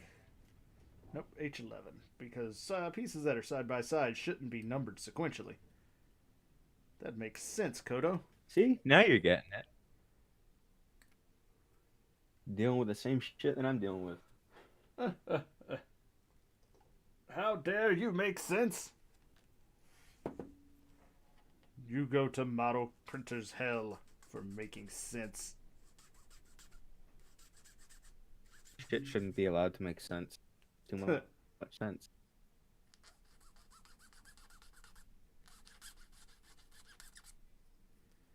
Like, there's an art to runner layout. There really is. You want to see something funny about the runner layouts that I have on this? Specifically the black runners. What's that? They just have gaping holes in the middle of them. Like, for no reason. Like the circular holes that you get on Gundam kits at some point? Or just No, parts, like places where they just didn't put parts? there's just places that they didn't put parts for no reason. No. They're just like, nah, no, don't need to use up this real estate. It's like they're mostly enclosed as well. Like, Huh. So are those like like connector bits or frame bits, or are they actually like external facing bits? the one on the left there is the black version of like the body parts. So you have like the thigh, the stomach, the back. Oh, then Like my that. guess That's is one of the pieces that I said came in. yeah. Then my guess Yeah, is it's I just don't where they know. were like, hey, we need to reprint this runner, but we don't want to reprint everything about the runner, so we're only gonna print a little bit of it. Just leave this hole open. I mean, maybe. I'm genuinely not sure. And then the other one, I don't even know what that's used for, but it's printed twice. And it's printed twice in such a weird way. Hmm. I guess that's just the gates they use. So, like, Bandai uses the weird clip system to do the multi color runners. You know what I'm talking about? Yeah. And this runner just has a massive black. The one on the right in the picture that I sent, it has a just a side that is connected to nothing. Hmm. It's Interesting. really strange. And I mean, with the track record this kit has so far, I'm really hoping I'm not missing parts off the runner. There's a that sounds like a valid concern. Yes. like the weird runner layout. I hope that's not bad print.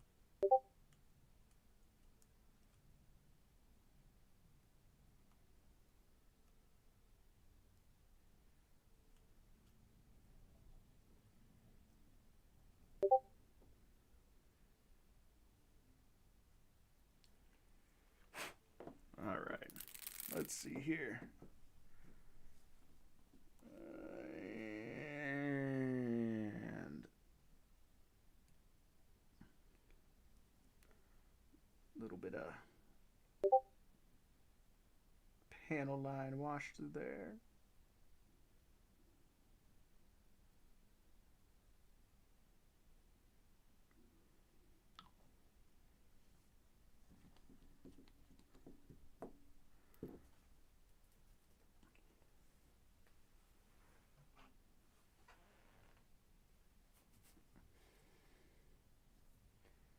Have you ever been Did you putting end up a doing anything? what's that? I was just gonna ask if you did anything for Halloween. I had some friends over and we played a board game because Oh we're hell yeah! super, super, super party animals. Yeah, nothing like a night of eating macaroni and cheese and playing a board game. Although it was gourmet mac and cheese, because around here we have Oh a man, restaurant called Max, and it's kind of like Noodles and Company, but all they do is like just really bizarre mac and cheese stuff. So like the one I had last night was really nice mac and cheese with three different cheeses, uh, ham, bacon, pulled pork barbecue with barbecue sauce, and hash browns on it. you just blew my night of going to Taco Bell out of the water. Man, Max is a great place.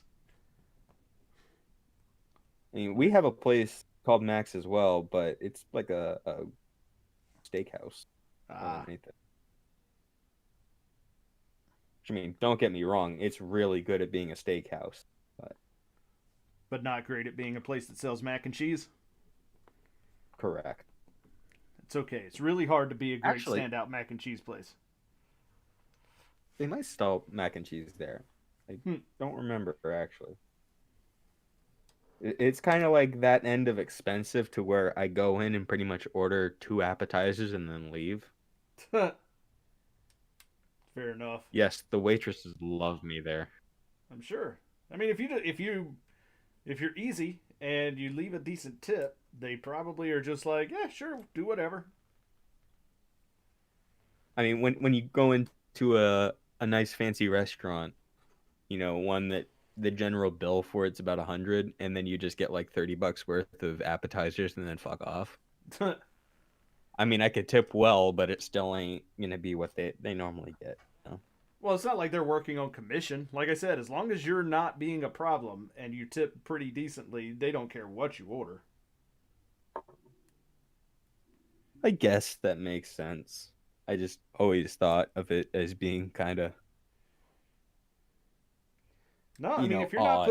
if you're not putting in complicated orders, and you're not causing a problem, and you tip halfway decent, then you are a perfectly fine customer to wait on. I used to be a waiter back when I was in high school, and that was always Right. the view on it is like, hey, here's this person that we know is not going to cause a problem. They're going to be easy to deal with, and they're going to leave a decent tip. So yeah, not a big deal. Like I know that there's the whole like, oh, 10%, tip or whatever. It's like, yeah, but like if I didn't have to work hard on like dealing with your table, and you left like $5 for a $25 meal, like I don't care. That's fine. Whatevs.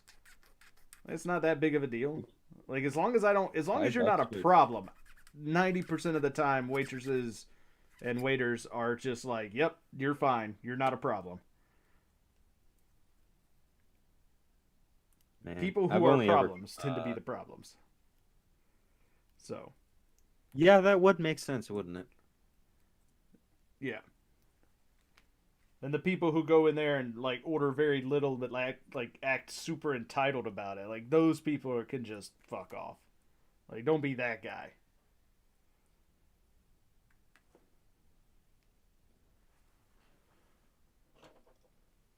That's not good. What's wrong? I think I might have messed up the undergating. Oof. So I'm having a hell of a seamless torso. Spudge it apart. Try again.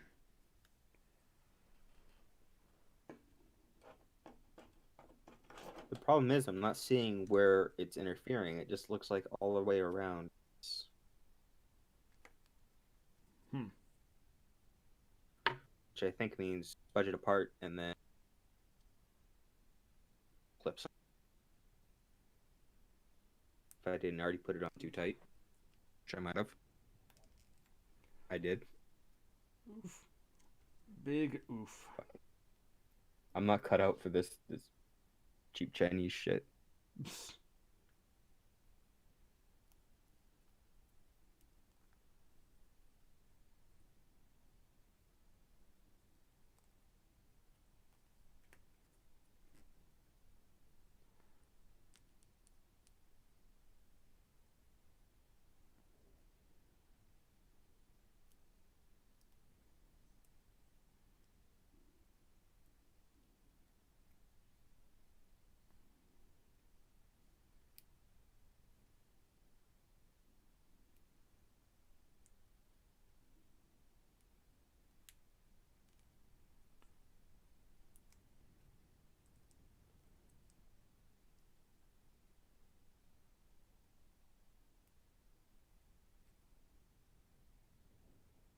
Alright, so those are going to go in there.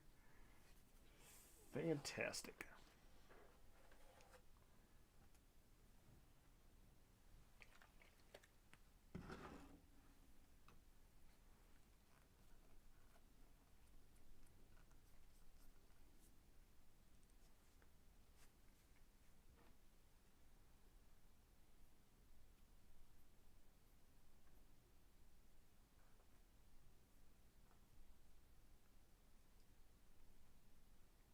Come on, clear out of there. There we go. That'll work.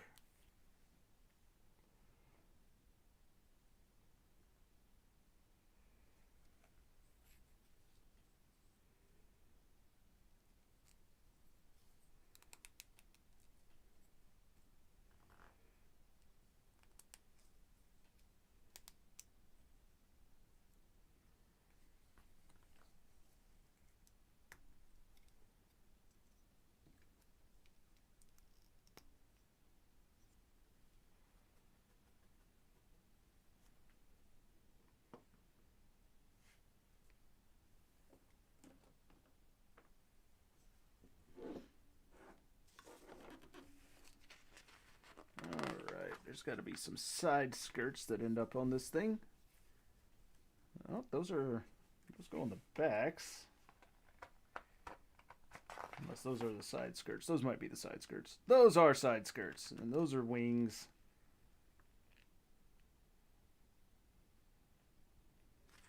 Oh, so many different weapon configurations this thing has.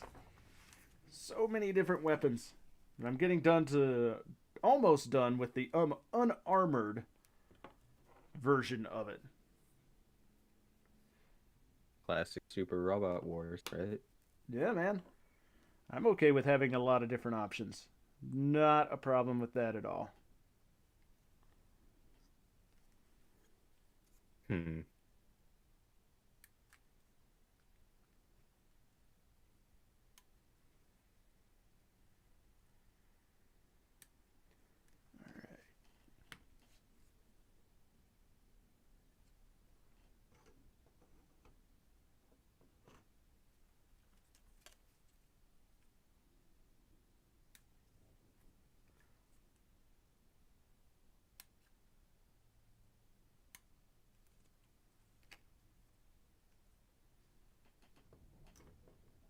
You know, besides the obvious flaw I've run into, What's this that? build is really nice.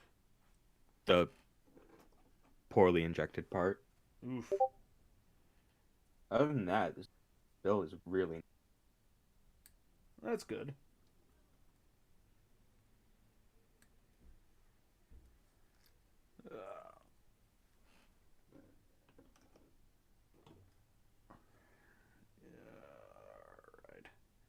I mean, I've honestly not had any problems at all with this kit. I was actually very, very trepidatious about it, very cautious. I mean, it's an 11-year-old kit from Koto, and it's like, oh, that's gonna be.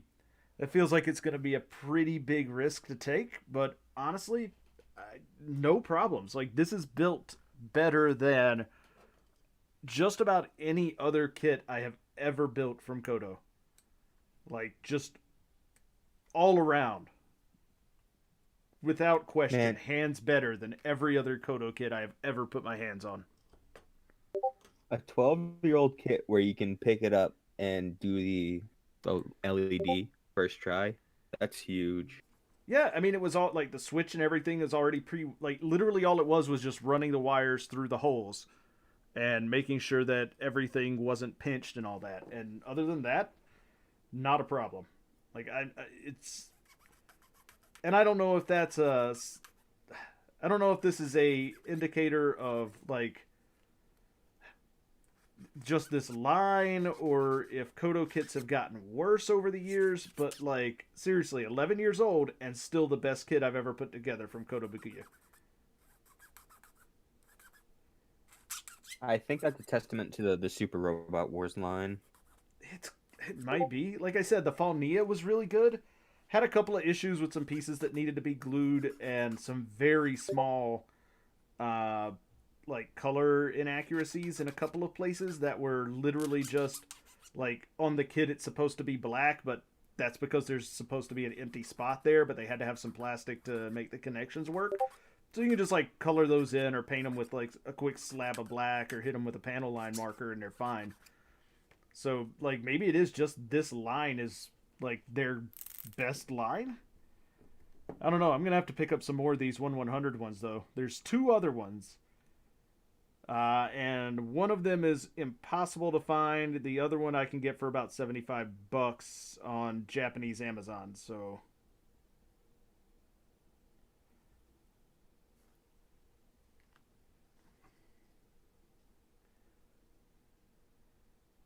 I mean, shit, as good as you're saying it is, I wouldn't mind going through Japanese Amazon to get some of that stuff, especially if it is that late out of print. Like, oh yeah, you, this stuff hasn't been made in a long, long time. yeah, it's Kodo stuff. They don't even reprint their new stuff. Yep.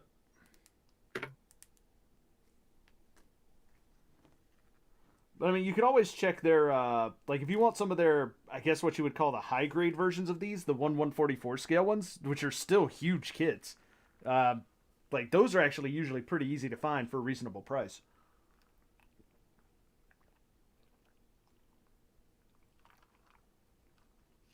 And they're still master grade Yeah. sized, so Are they? oh yeah, they're big, man. Their 1/144 kits are like they're bigger than frame arms. They're not like they're about the same size as average sized master grade, or like maybe even a smaller master grade. So like F91 or Gundam Yes, Wing they- sized. I could believe wing size, but like, I mean, they're not like Zazabi and New Gundam size or anything like that, but they're fairly big. Like they're 1/144 scale, but the Super Robot Wars like robots are just bigger than Gundams. Period. So they're gonna be fairly sizable kits. makes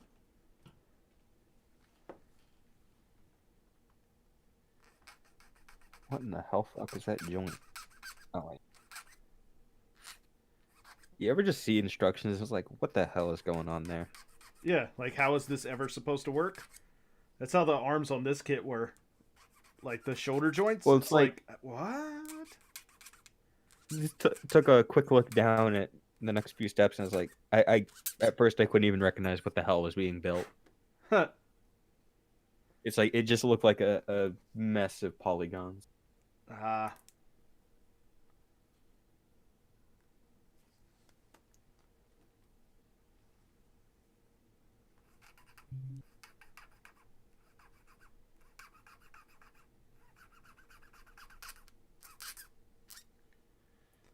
also the Super Robot Wars kits that are the 1/144 scale have really good parts and color separation as well. In fact, the 1/144 scale version of this kit has better color separation than this 1/100 scale does in a couple of places. Yeah, you said the bottom of the legs, right? Yeah, like the armor that goes on the legs when you have it in the full armor mode, like it's just bizarrely not color accurate, even though the 1/144 scale version is. And I'm just like, I don't. Yeah, like I'm like, what? It's such a bizarre. Like, why? Why is it this way? To make you question why it's that way. I guess. I mean, overall, this one has much better color accuracy, especially like in the shoulders and everything. But like that one piece is just like you couldn't have made that one piece. That was just too much. You got everything else done, and you got to that piece, and you're just like, fuck it. Clock out early. Right. All right, guys, time to go get lunch. Good job, man. We're done. Yeah, shouldn't we finish engineering the color accuracy? Nah. It's drinking time. Now we're done. Out of here. We're good. I work with too many people that are like that, to be honest. I'm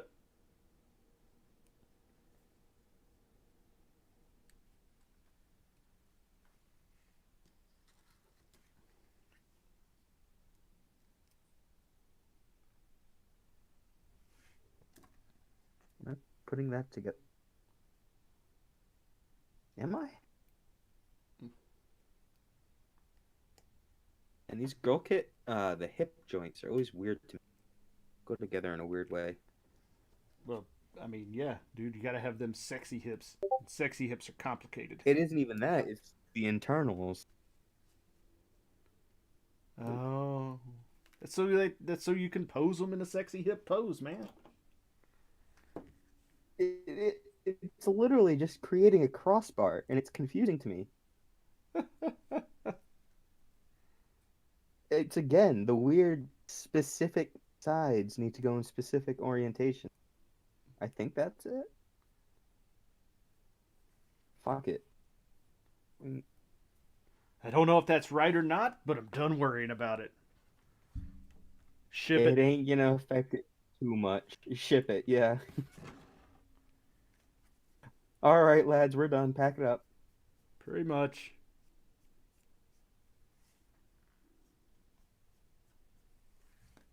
I don't know.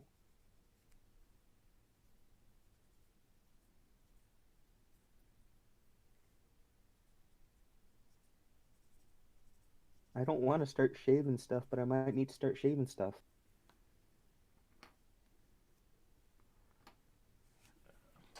So, my takeaway from that is that you're real big on shaving your girl kids.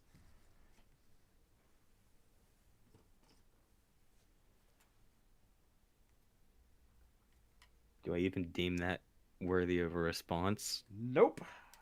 It's just all I'm gonna think about from now on. Alright, that sounds like a you issue, and I'm just gonna go on my merry way.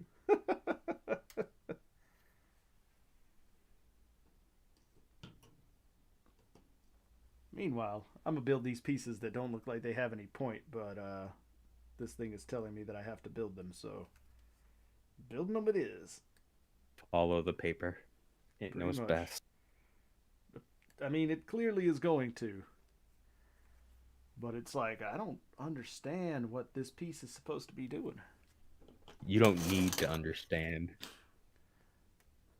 Just simply follow. Clearly.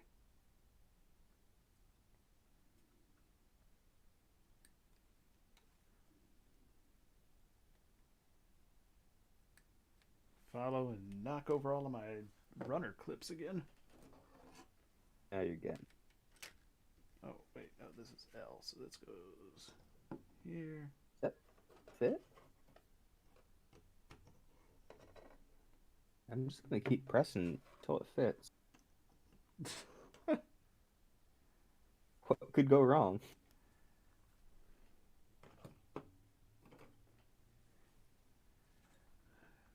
That is not the best attitude to have towards it, but sometimes that's the attitude that is required.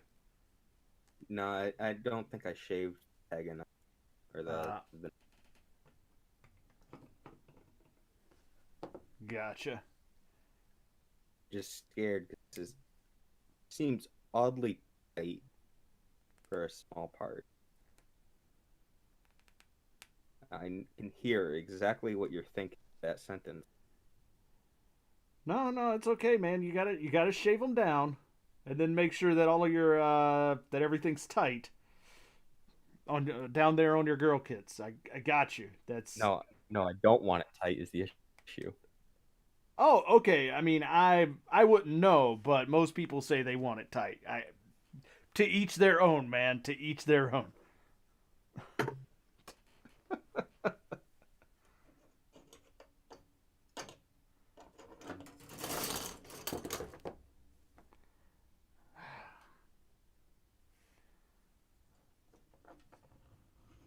No, I think that just is awkwardly shaped. Alright, good to know.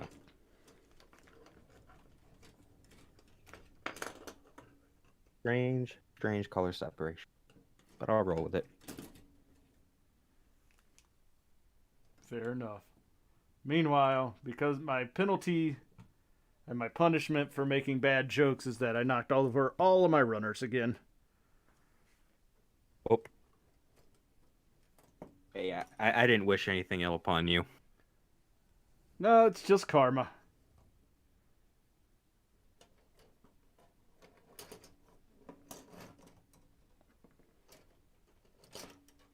Some of these white parts have some amazing surface detail. Just ask. Actually, some of the red parts.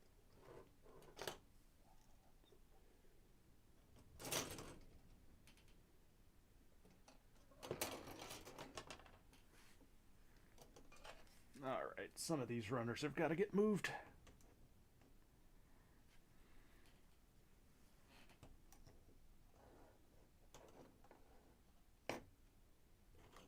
Alright, Jay, you are no longer relevant.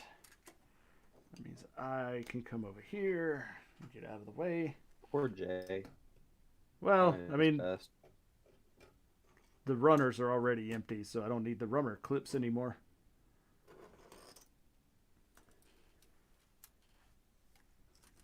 G's about to go the same route.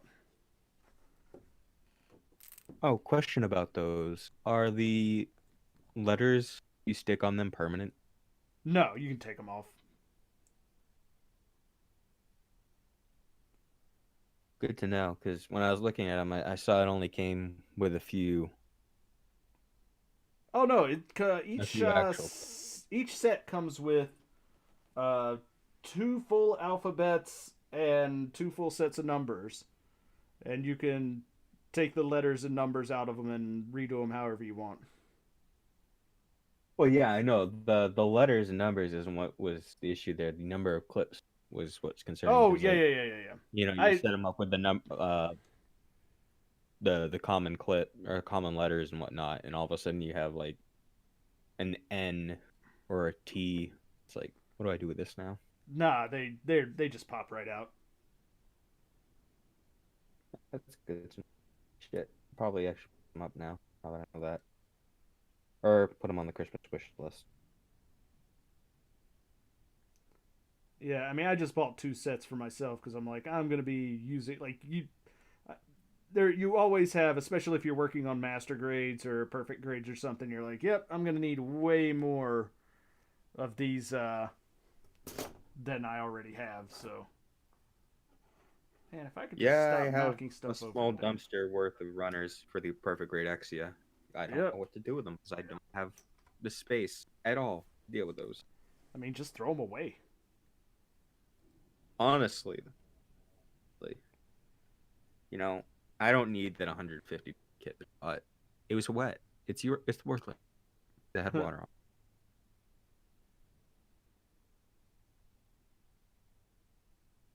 Oh, have you not done put the XE together yet? Oh fuck no, dude. Oh, okay. I'm taking a break to do smaller kits that I have laying around because honestly, after the perfect Xeong, I'm kind of worn out on big kits.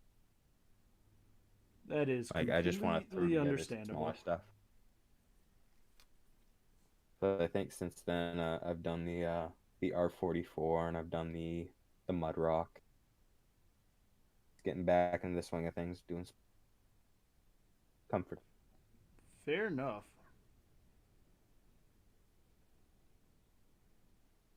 Honestly though, that the R44 is an amazing kit. It's from like 1990.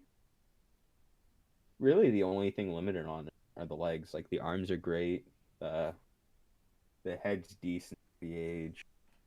I mean, the thing's fucking tiny, so you can't expect too much. Right.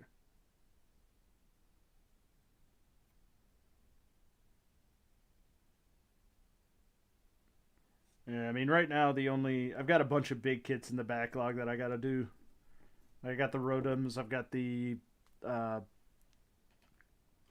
two perfect grades right now, possibly a third soon, and I got the 144 Dendrobium. So I'm just like, I don't want to get into more big kits at the moment. Got too many already sitting back there that I got to finish at some point. I am right there with you. I have the box that I'm storing the X is in literally right behind me, out in the open, and is like just looming over me, ominously.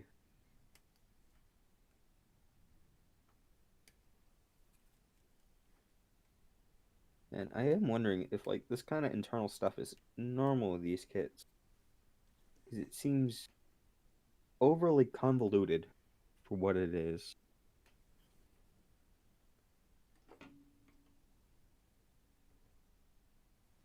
And question for math, I guess. He would be the person that would definitely know.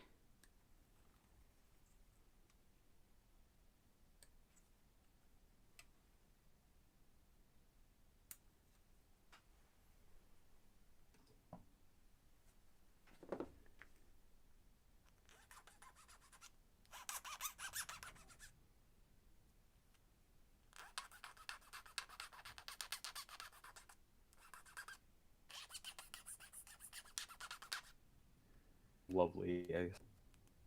Hmm? It's some lovely. What is that? A file or sandpaper? Yeah, ASMR. it's a 5. Yeah, it's the file. There we go. Brings me right back to deburn parts. What a suck ass job it was.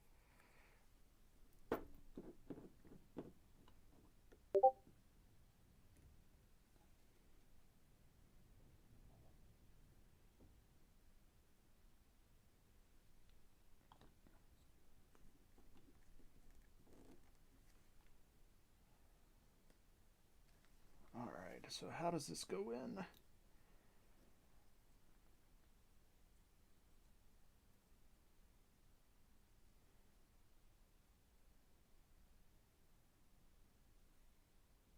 Oh, it goes in like that. Alright, I see.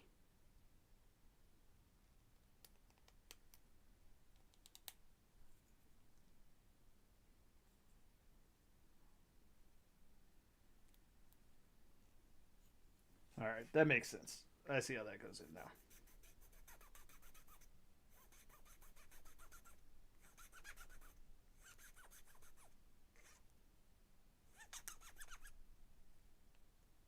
Fuck. What's that? Oh, my phone just died. Ooh. Just buzzed all of a sudden. Startled me. Ah.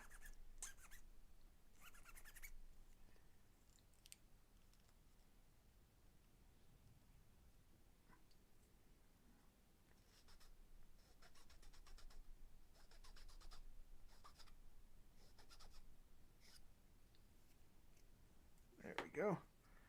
Alright, so this goes like that.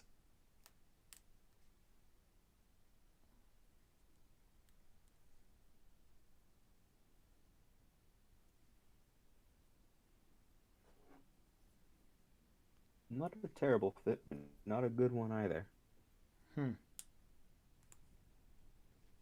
Side of the torso again. Ah. All right, so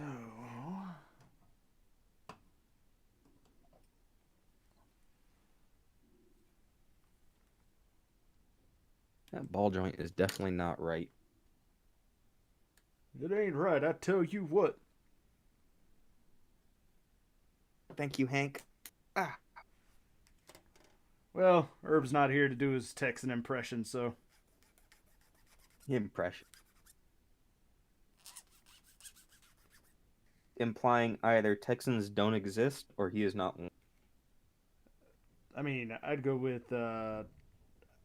I've never heard him sound Texan. He's never once talked about barbecue or the Longhorns, so I'm gonna imply that he's not actually Texan. Them some fighting words. What if Herb is actually is Herb watching? I doubt he is. I doubt he is too. I think he's in school actually. On a Sunday? I don't know. Maybe he's religious. I don't. I mean, he is religious. He is definitely religious. He is in fact Jewish. Ah, that's right. Kind of blocked that part of him from memory. I'm gonna be completely honest. I mean, it doesn't come up very often, but it is something that he is.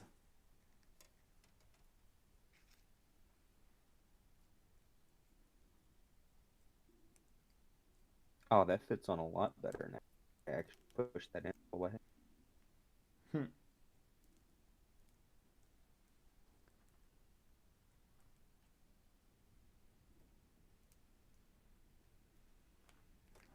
I need M10.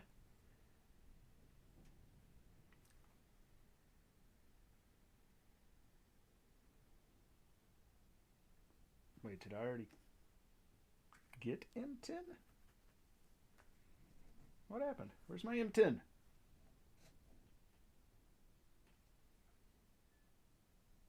Oh, I'm not even looking at the M runner. That's my problem right there. I'm standing here staring at the E runner looking for M10 on it. It's probably not going to be there. That would cause some issues, yes. It's probably not going to be there. It's going to be that's my bad. Maybe. That was D1.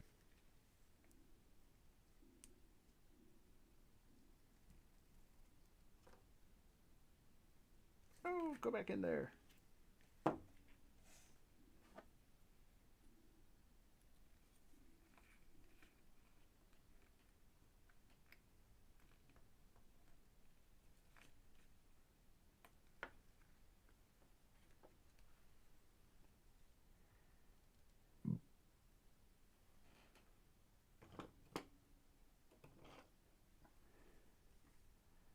And 6 and 11.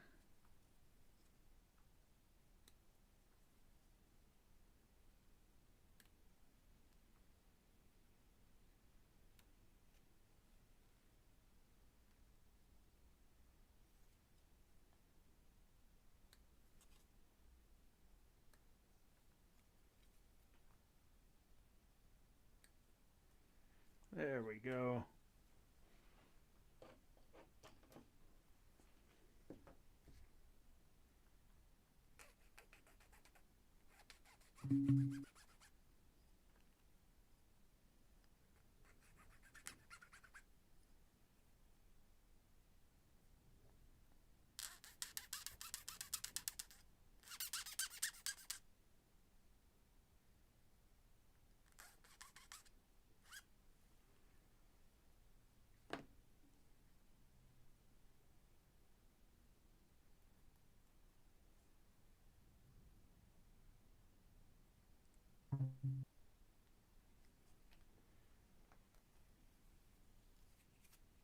Interesting. What's that? These legs look exactly the same as B's. Like, part for part. I mean, They're probably reused. Different companies. You'd be surprised. They may not actually be different companies. Could be. I've just heard that Nuke Matrix was kind of the new kids on the block. Yeah, but it may have been like the same designers that went over. All right. Could be. Could be. There we go.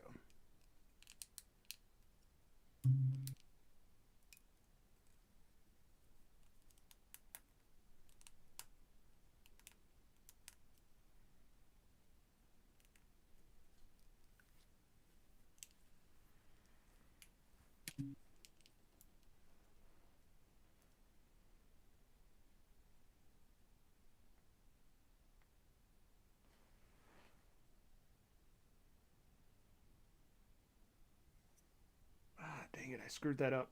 What the hell? How'd I manage that?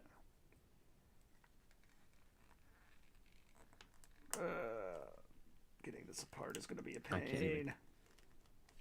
I can't check because my phone died. That's fine.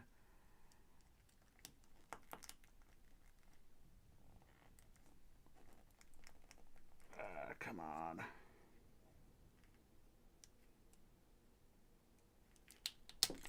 Oh, there we go. Now I see how I screwed that up. That's entirely on me. Oh, that's right. Go in there like that.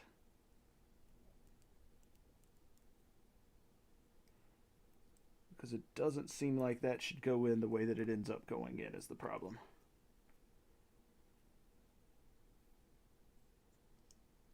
There we go. There we go. And now everything fits together better. Imagine that.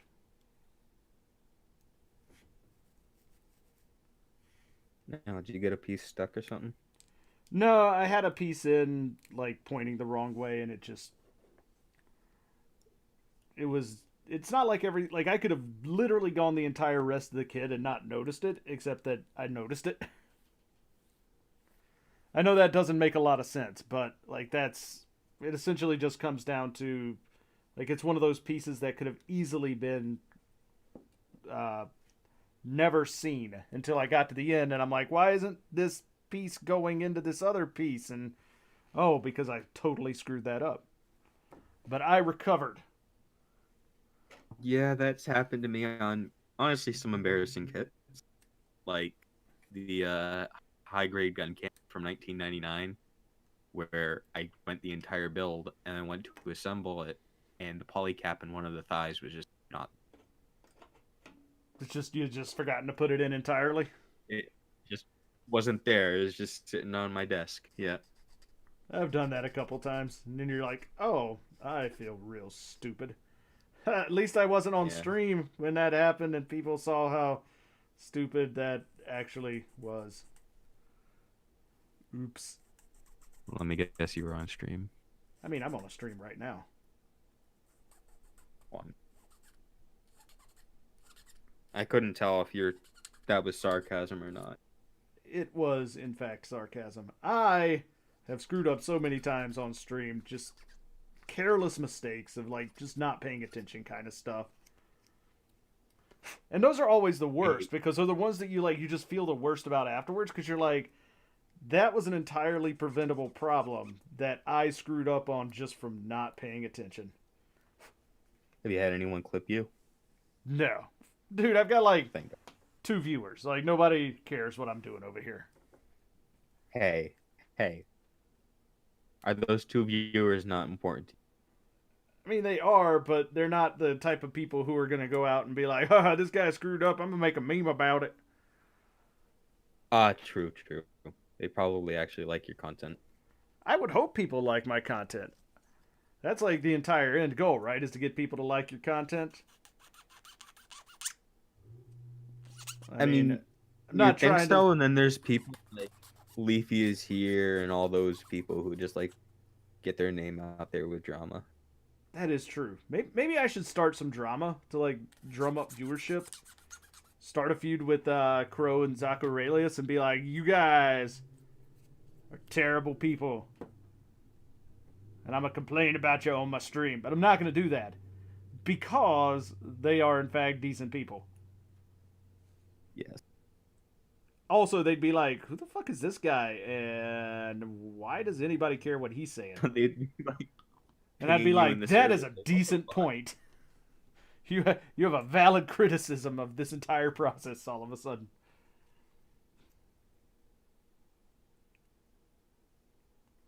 Okay, so this one goes the other way. Yes. All right. Like that.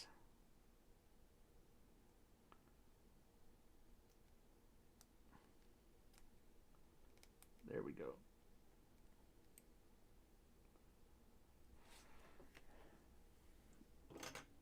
Nah, I mean I like Crow's a good guy, and I've never interacted with Zaku Aurelius any, but his builds are beautiful. He seems like a really nice dude. My only big problem, quote unquote problem, is that sometimes he's very dry and very boring, and I can't watch his videos because I'm like, oh my god, I'm gonna save this one for when I'm about to go to bed, so that I can get some good sleep tonight. I mean, I genuinely do that. Like, not even as a joke. I do fall asleep to his content. But, I mean, no, I respect his opinion a lot on kits. And, he's a good go-to for information on stuff. He's a great go-to for information. Like watching the way he has done some of his builds and like his techniques and everything is always really interesting. Like he's been a big inspiration there, but sometimes it's like, oh man, like it's just so dry and so straightforward at times. It's like you can say what you want about MGK being MGK, but that guy puts a lot of personality into what he does. Yeah, you can definitely tell that he's a modeler first, YouTuber and presenter second. Right. And there's nothing wrong with being Which, that. It's just one of those things where it's like, all right, this is going to be a little bit boring, but it'll be interesting and informative. So, yeah. Which, I mean, National Geographic. yeah. Just saying. I mean, there's plenty of merit in that kind of content. Of course. Just makes it really hard to start this YouTube drama that's going to draw up all of my it's going to drum up all of my viewers. Exactly. Has there really been any major drama in... I missed that part. Has there really ever been any major drama in the Gunpla community?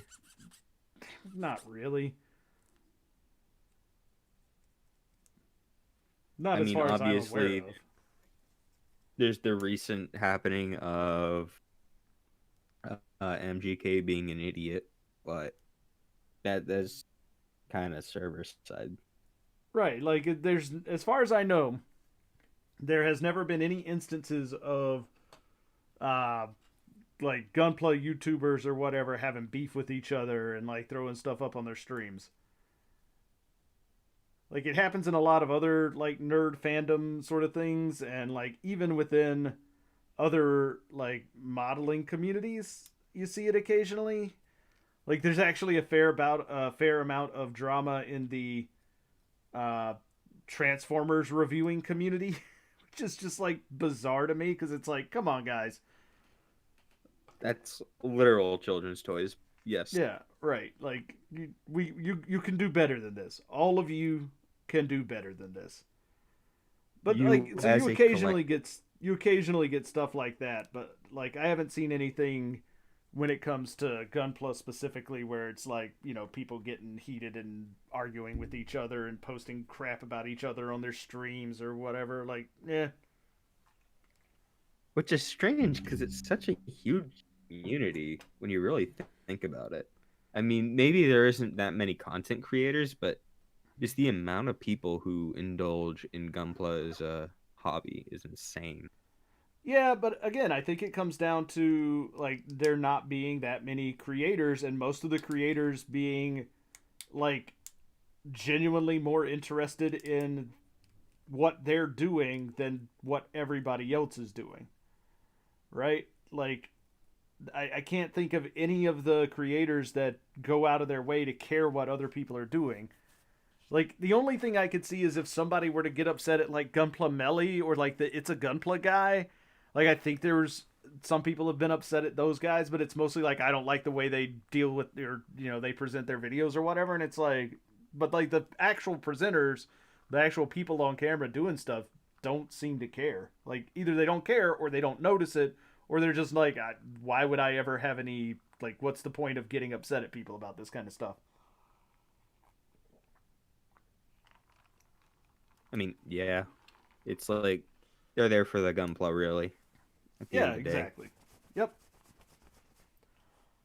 All right.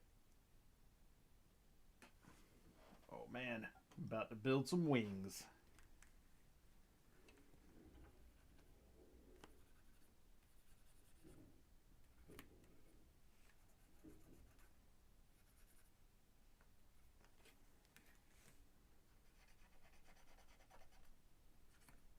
Before I build these wings, I got to clean up my panel lining on these wings.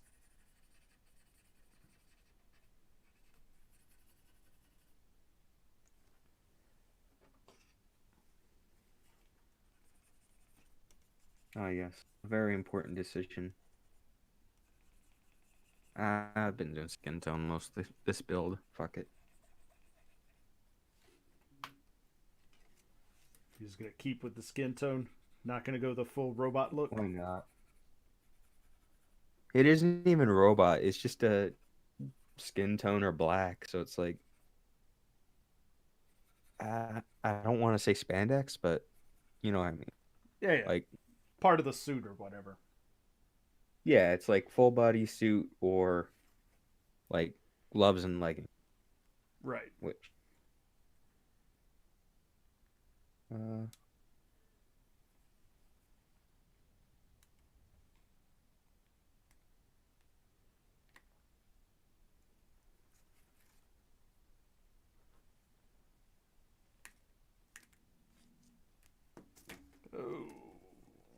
I don't know what that part's for. I guess we'll find out eventually, but it's the last part on that runner. That always bothers me when I've got a runner sitting around with one part on it that I'm going to need eventually. I hate it when that happens, and then you get to the end of the build and it's still there, and it just is an extra piece. Yeah, and you're just like, I kept this runner around on my desk in the way for this long for it to be nothing. What the hell? It's when you write an angry comment or an angry email directly to Kotobukiya. Mr. Kotobukiya-san, I would like to register a complaint.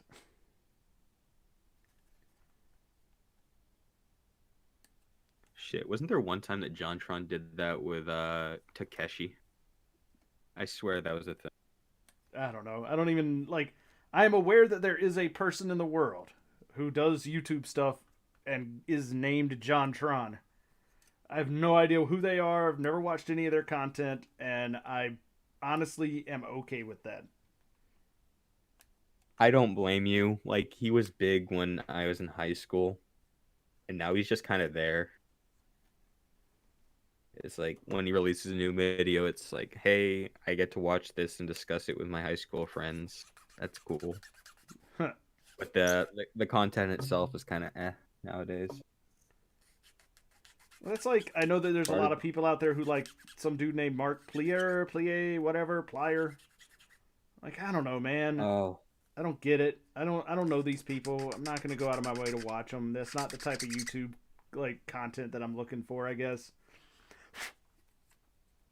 All right, more panel lining. Woo. Fuck. Now, a lot of the Let's Play stuff, it's like, I don't get it. I don't get how you can sit here for 2 hours and watch a dude play a game. Right, like just go play the game.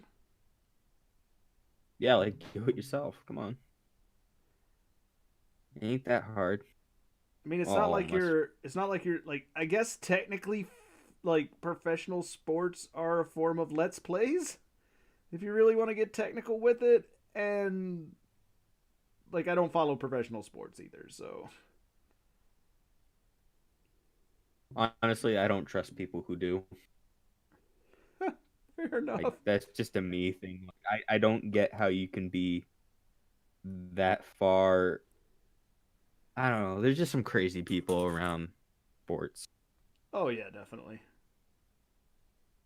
I mean, you could say the same thing about most other things, but it seems like it's socially acceptable to be crazy around sports.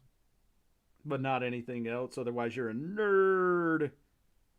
Yeah, kinda.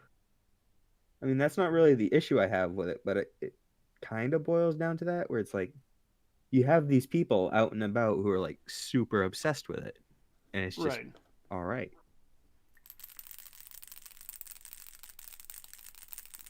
Sports balls. Woo! Yeah, how about them local sports teams, eh? Yeah, right. Like,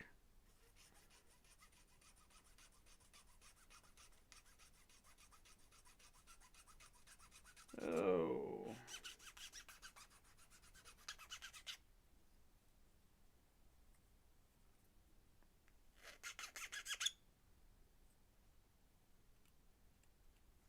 One leg done. I'm almost done with the base form. wow. Then it's just adding all of the armor bits, right?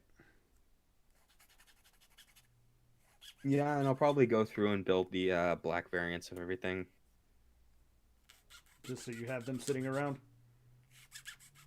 Yeah, But why it's not? like, but They're it's not quite included. enough to like make an entire separate body or anything, is it? If you have some plow plate laying around, you probably could. Fair enough. Because a lot of the armored parts, like all the armor on the torso, is a separate thing. Like it's not reused in the base form. Hmm. Fair enough. Just looking at it, I want to say lower biceps.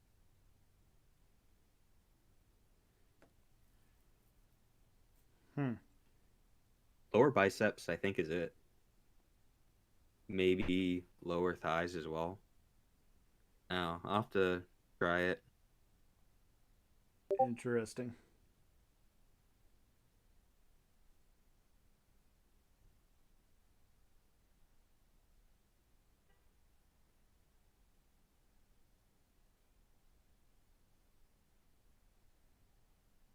Boy.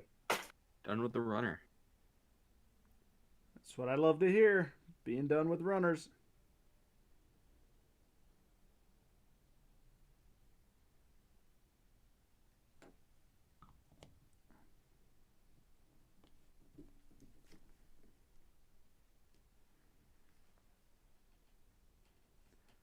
M22 and M31 together. All right. Let's go look at those pieces.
I believe that's the end of that runner too.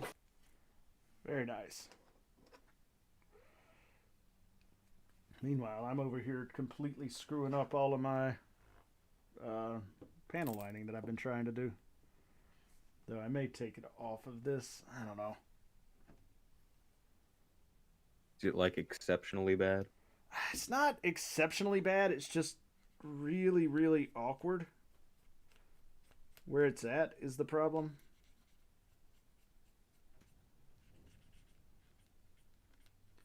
Like, some of it's fine, but... Is it just difficult to do? No, it's along a raised part that's not clearly enough defined for the panel lining to actually flow on it really well. I see. So it's just kind of awkward more than anything. So I'm gonna clean it up and not care too much about it.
Nope.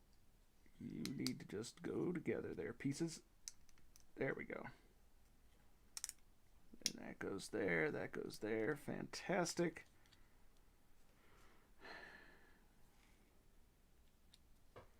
And that sticks into that piece that I almost missed earlier. Did I do that right? Ah, no, I didn't do that right. I got that on upside down. Oops. No. Oh, what happened? What? You ever have it where you have a undergated piece right behind a peg? And you accidentally cut the peg off? Not completely off, but I did get into the peg, and it is now crooked.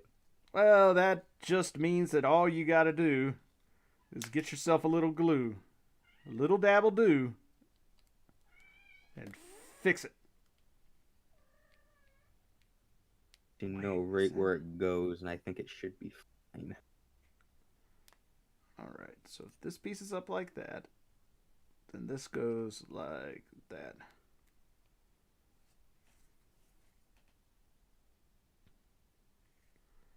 Is that correct, though? I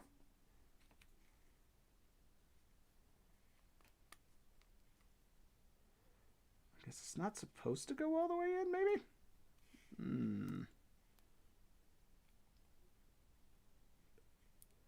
I guess it's just not supposed to go all the way in. Alright, that works. Okay, I did it right the first time, and then second guessed myself and did it wrong. Man, that second guessing stuff, terrible. Yep, should never ever do it. Don't do it.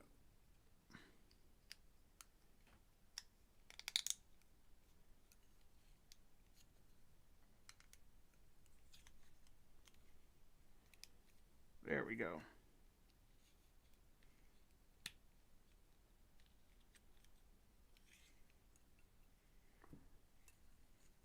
There we go.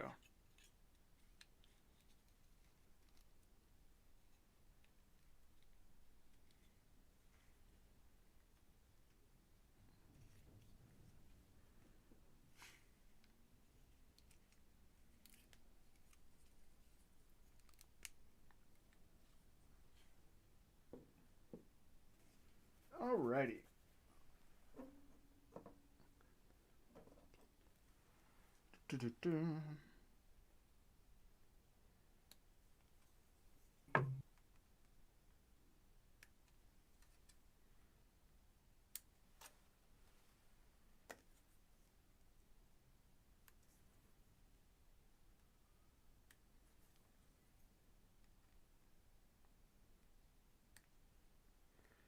really hoping I can get the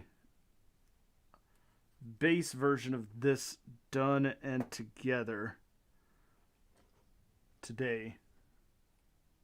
Looks like I'm going to be able to do it.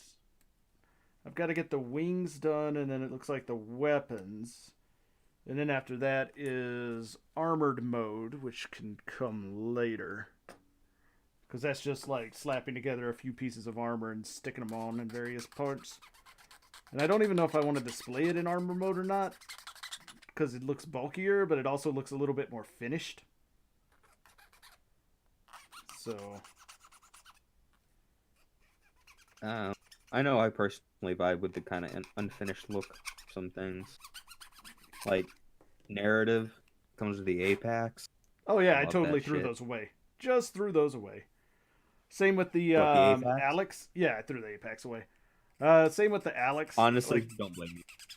like all of the stupid like heavy armor that comes with the NT1, thrown away. Yeah, the Choban. Yep. It just looks kind of dumb. I know people who would, oh, they'd give you a piece of their mind if they heard that. Honestly, I don't give a shit.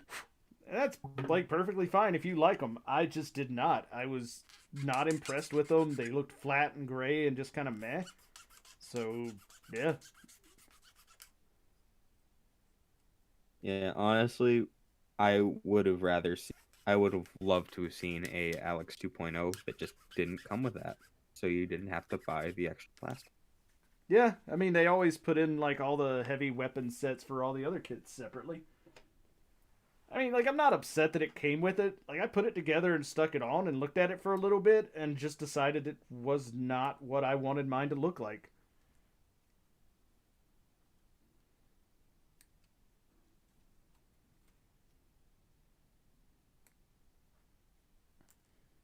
Man, can this kit actually kneel that well? Be surprised. I thought those things were, like, supposed to be hyper engineered to be uber posable all the time.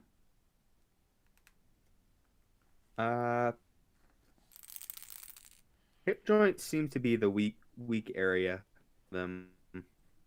I see. We're not even going to do this with this.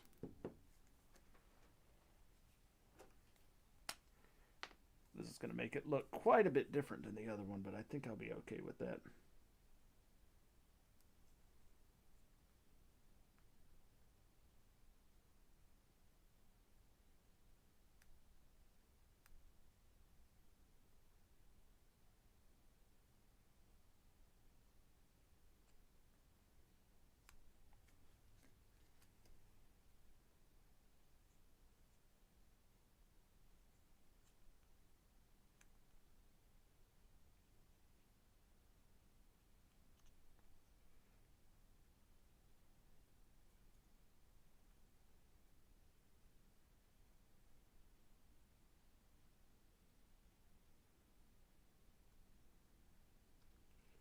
Oh, I see. That's why that was screwing up. This plastic does not like panel line. Like it doesn't nothing wants to stick to it. So classic Kotobukiya, something has to be wrong. Yeah, and it's literally the material of the plastic that's kind of meh here. Not even really meh, it's just like clearly not made to be marked on. It's just, and it's a different type of plastic, or it's a different coating on it. I don't know. It's very odd.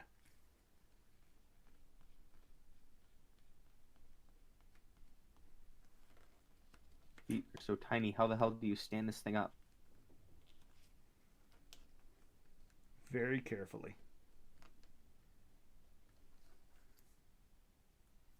And fuck gravity. Huh.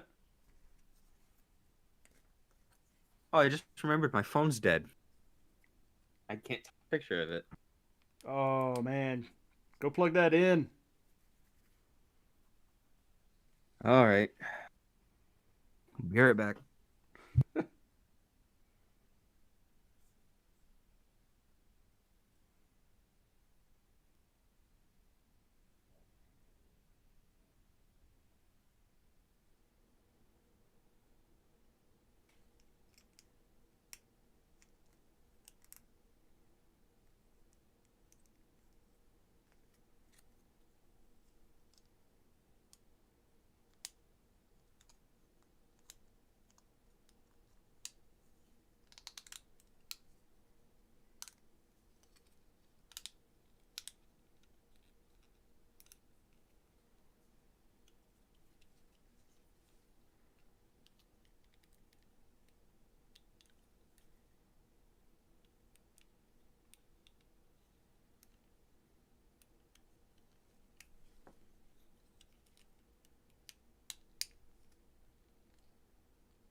All right. Looks like we are done with pretty much the entirety of the base body. So now we're working on weaponry. Weaponry, armaments, all of that good, fancy, fun stuff.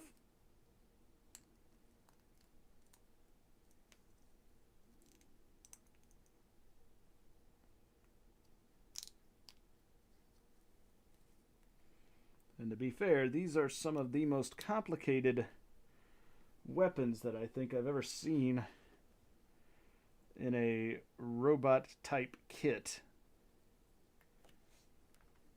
Not that I'm complaining about it. Like, they actually look really cool. And they're really detailed. And usually these sorts of things are kind of an afterthought. So the fact that they are not on this kit is pretty great.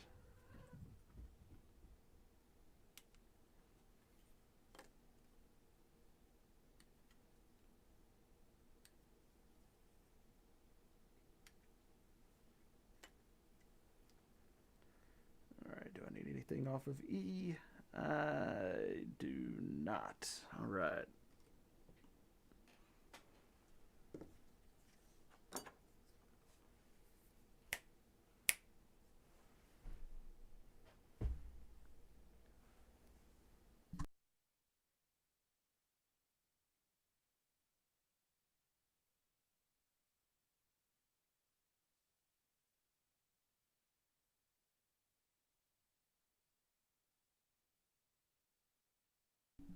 Sorry for going quiet there for a second. My cat was chewing on something that she should not have been.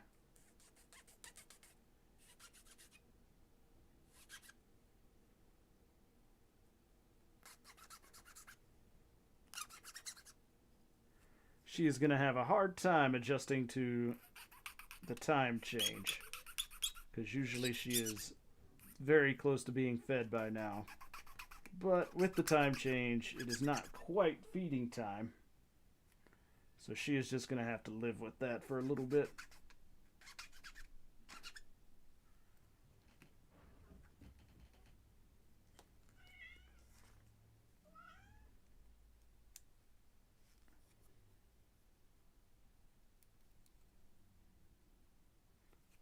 Oh yeah, these do have a specific side they have to go in. Alright, good to know.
There we go.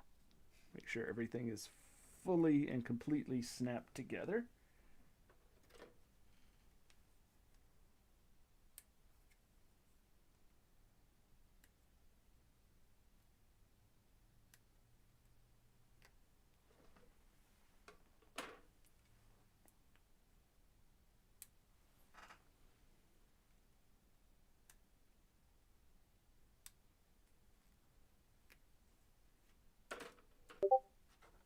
All right.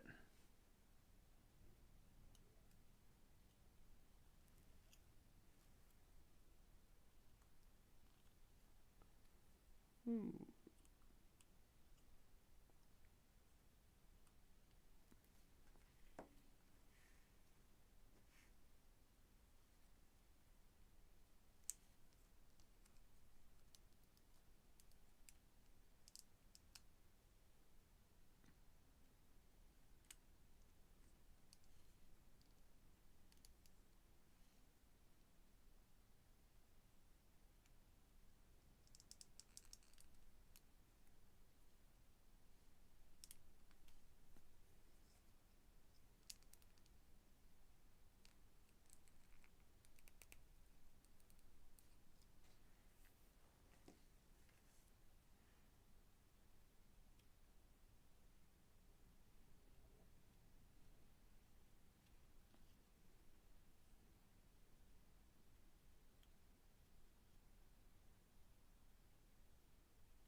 Very nice.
All right, D19.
Mhm.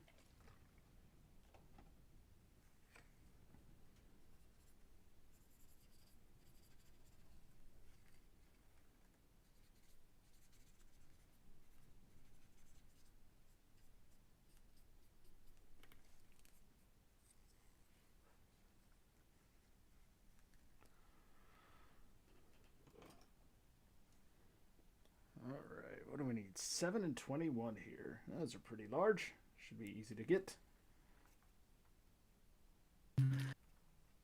Still around? Yep. Just working on this shield. Yeah, I went outside to go grab my charging cable. Next thing you know, I'm chopping down a tree with an electric chainsaw. I mean, you get distracted. I understand how it goes. You're just like, you know what? Yeah, That tree needs to move.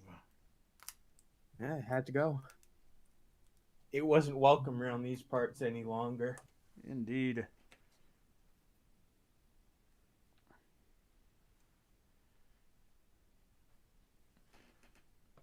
All right. Might as well go ahead and start on the other side.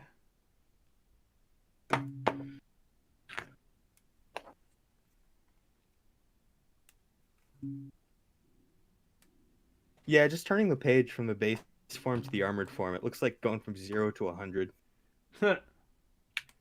Here's an easy kit to build. Until you get here, now it's hard. Ah! It just went from like, a lot of smooth, easy parts to like detailed up the ass.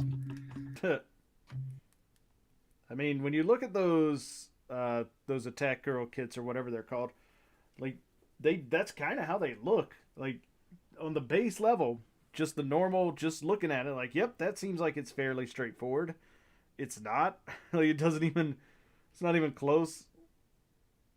Oh yeah, like the white tiger, I think it is. The one that has like fucking extra arms on its back, the size of the kit itself. Yeah. All right, so there's that, and now I need part 6. Ah, there it is.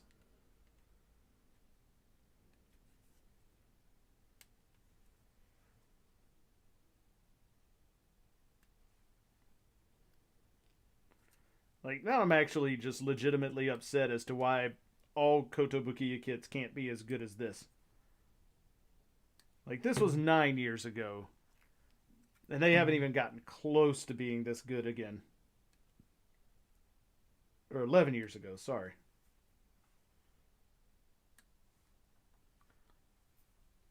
Like, it's the kind of stuff that makes you want to just, like, call them up and be like, yo, what happened? I mean, write that angry letter. Maybe something will change. You never know. I doubt it. I mean, I'm not that upset about it. It's just one of those things where it's like, is it a completely different, like, division of the company? A different, like, group of designers? Like, it just seems like there's got to be something that is driving, the difference in quality between what I'm working on now and stuff that came out much, much more recently that I've worked on.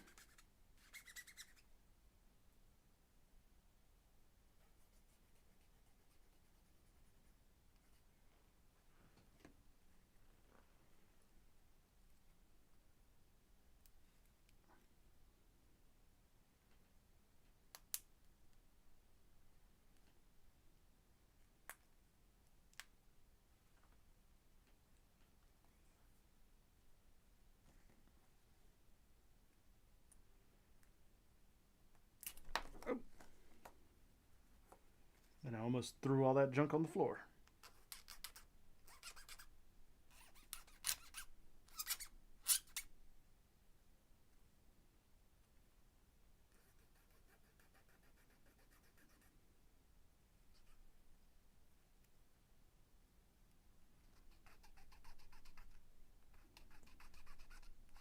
All right.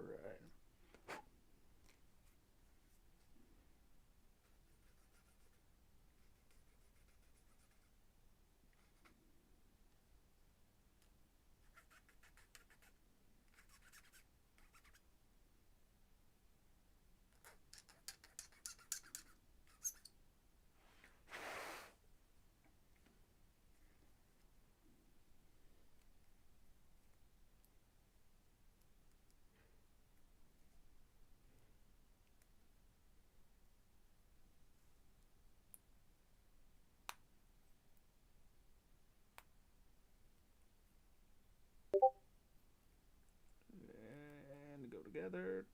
There we go.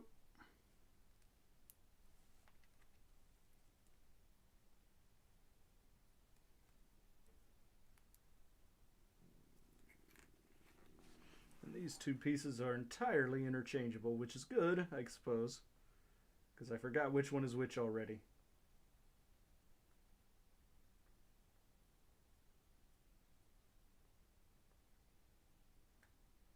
Which I guess is probably a bad thing that I forgot, but it is what it is.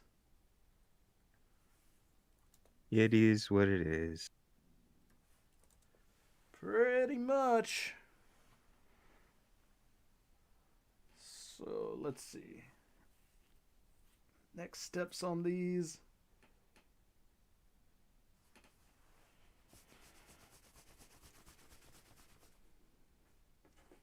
Some more white bits.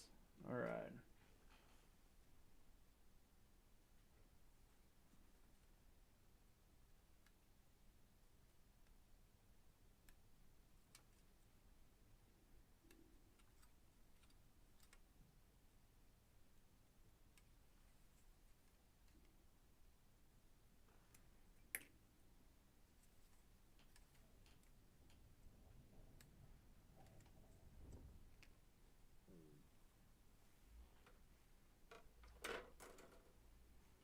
You know what? Fuck it.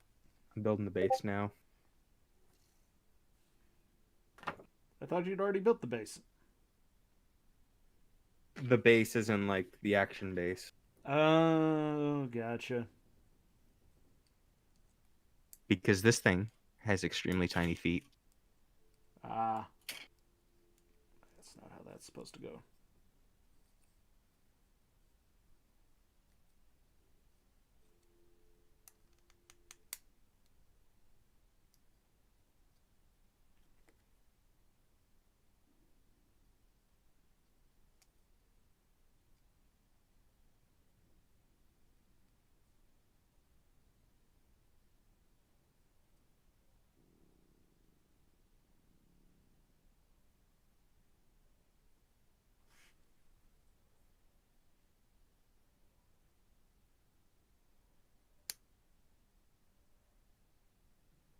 Oh, I missed some parts. Okay. I was wondering why this wasn't looking like it should.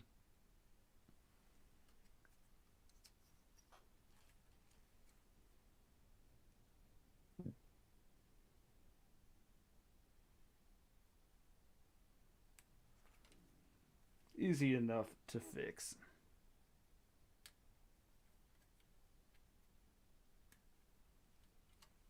Just at a quick glance at the instructions, this looks like one of the nicest bases I've seen in a while. Just with I mean, how everything is set up. I mean, it's probably the case where it's made specifically for that kit, so they can afford to do a lot more specific stuff.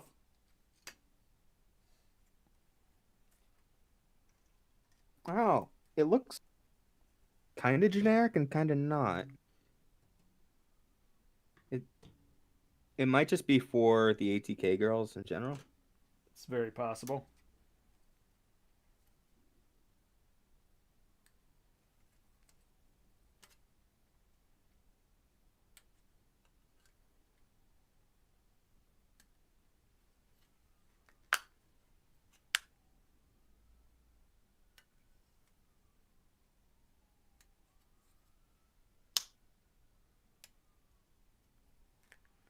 All right, there we go.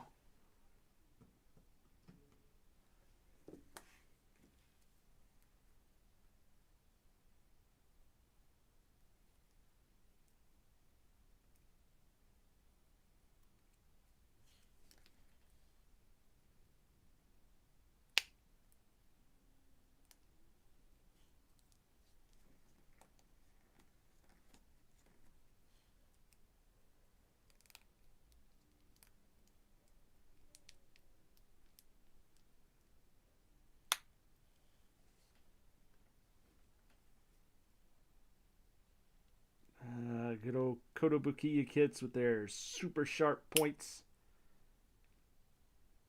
Another classic. Shit be dangerous, yo.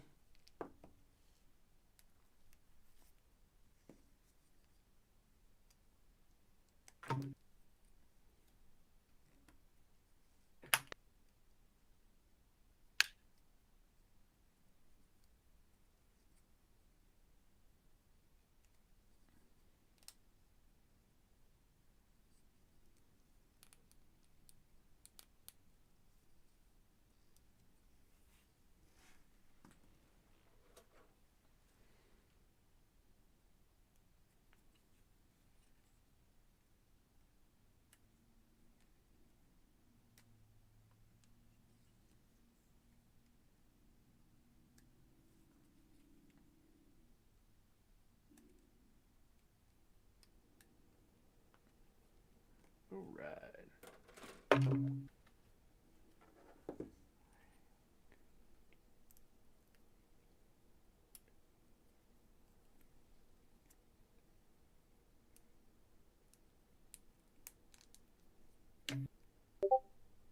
Is an overwhelming amount of options.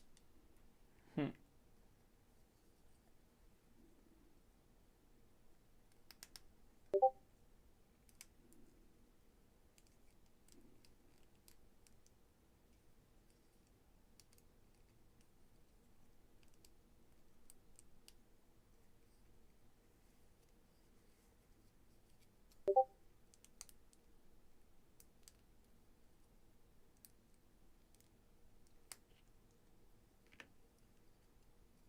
that's gonna have to get glued. I didn't want to have to glue it, but it's gonna have to get glued.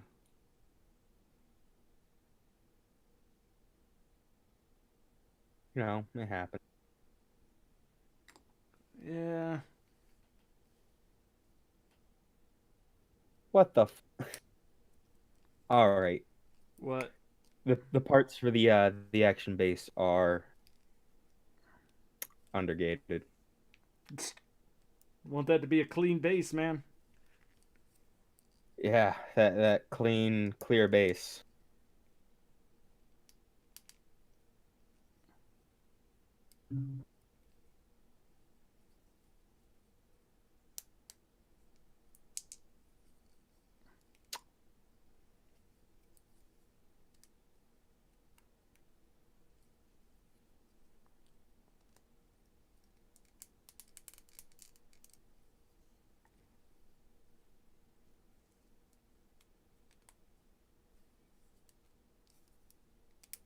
Oof. Gosh, those are sharp. Man, Kodo, why you gotta make all your kits so dangerous? The world may never. Oh, they're just sharp.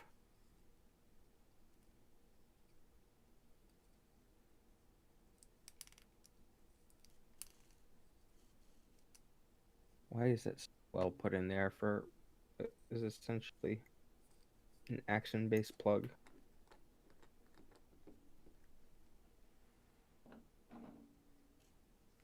Why?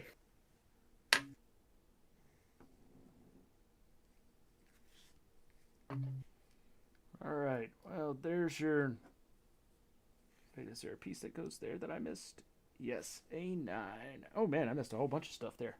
How did I miss that?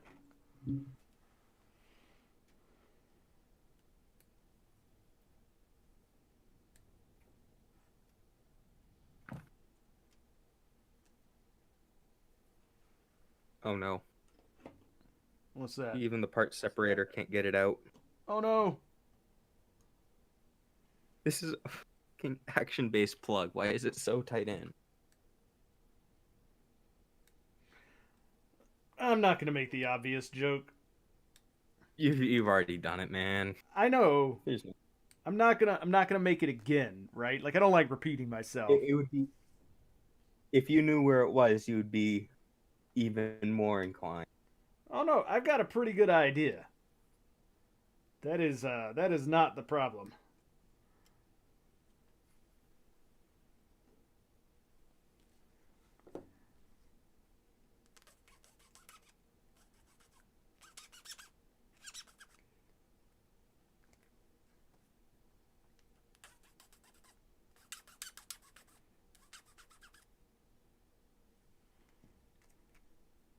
This is not enjoyable. I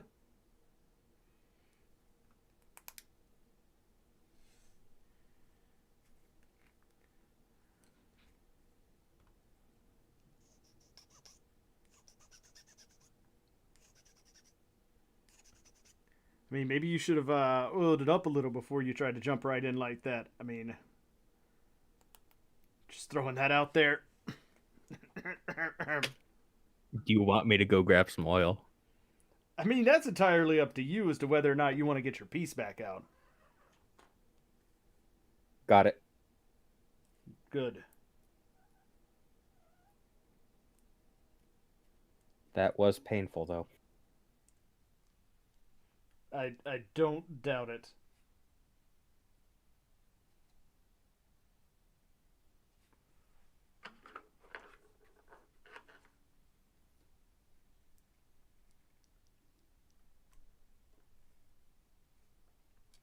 Well, was not expecting that to happen.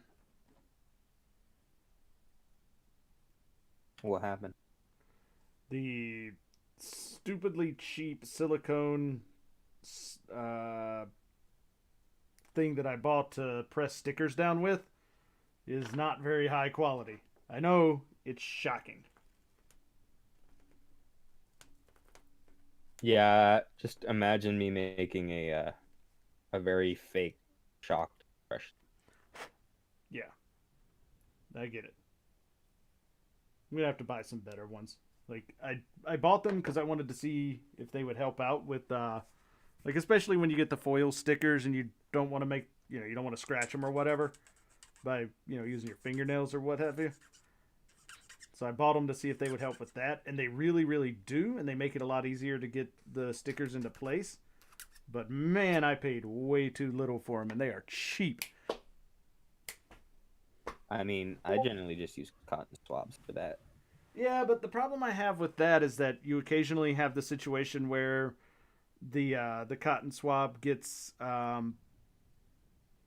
like you end up getting like cotton fibers underneath your like underneath the sticker, and that's no good. Can't be having that.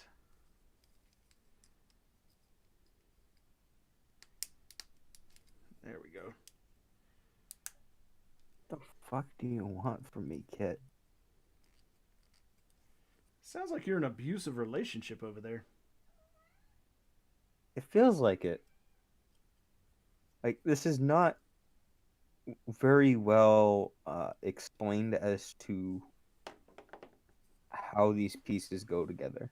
Is that for the action base still? Yeah, it has like 3 different styles of rod and 3 different styles of uh, peg, Ah. and I don't know how they go together. Hmm. And whatever the fuck these 6?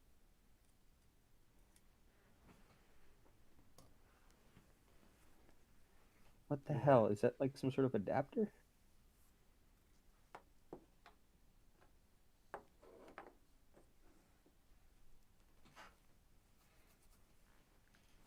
I know you're not thinking that you're gonna go and do some stuff, Cat. Get away. Alright, so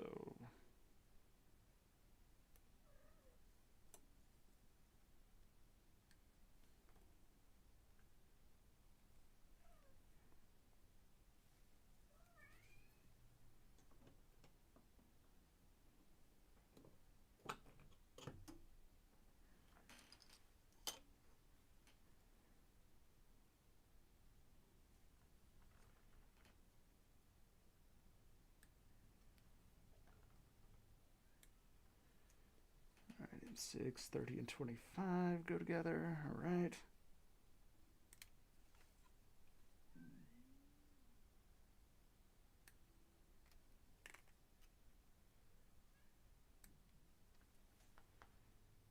Mm-hmm.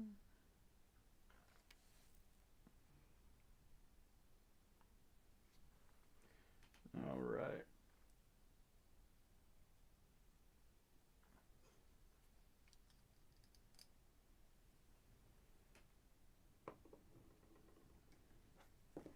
Alright, so how does this go?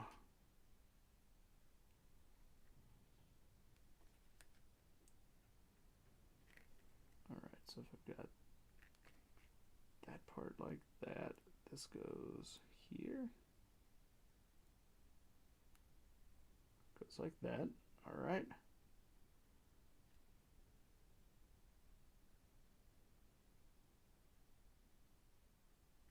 Oh, that does move. All right.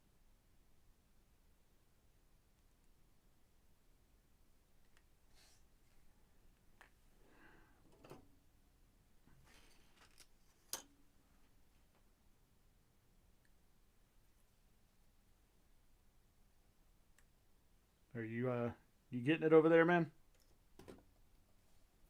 I think I'm almost there, I think. Well, that's good. Some days. Feeling like today's one of those days, but you know. So that goes in like that.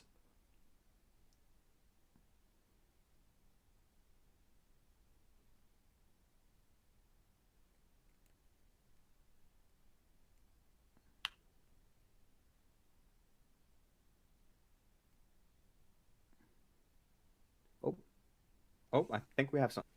Oh, oh.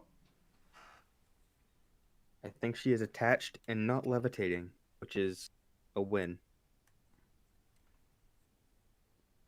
Doing some sort of weird dab, though. I mean, it's what all the kids are doing. It's from the fork knives. You know, It's what's popular. I'm just going straight into it. You know what? Embrace it. Go for it.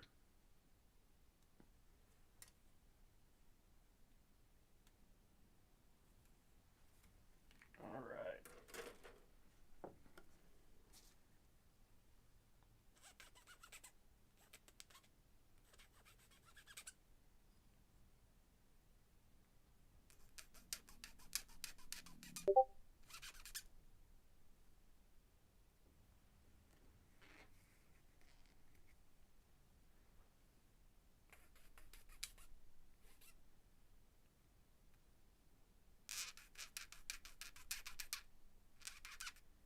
Oh, someone joined the server. Didn't even Oh, realize. they didn't join the voice chat though. The VC, no. They just joined the server, and I don't recognize them from any of the servers I'm in either. Oh, the third base. Yeah, I know who that is. That's a friend of mine. In fact, he's probably joined wondering why the heck it is I'm doing this when I should be prepping for the D&D game I'm running tonight. Or wondering why I didn't send out the email he asked me to send out. I'll get to it, I swear. Girl. That's also a possibility. All right, I think I'm gonna hop over to Math's stream because he just started up with a B again. All right, yeah, it sounds good. That's go ahead, do your thing with your girl kits that you guys are so into these days. Hey, those are fighting words. No, they're not. It's true. You're into the girl kits, man. Go for it. Live it up. Do your thing. That guy, Math, gets a little bit irritated about, that, but he's into it. That's Math cool. is way too into it. I don't know if he's too into it, but he's definitely into it. Anyways, He's really into. that is true. Anyways, go All right. enjoy yourself, Take care, dude. man. See ya. Take care. Yep.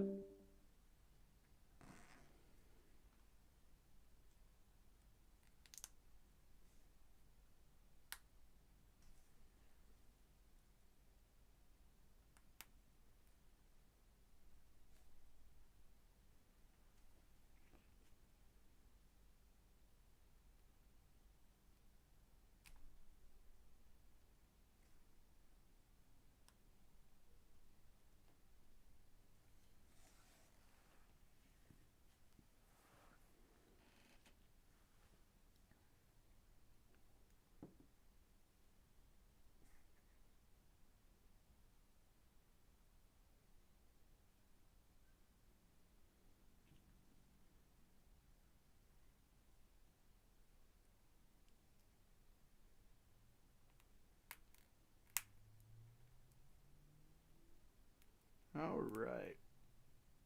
Barrel number 1 of 2 completed.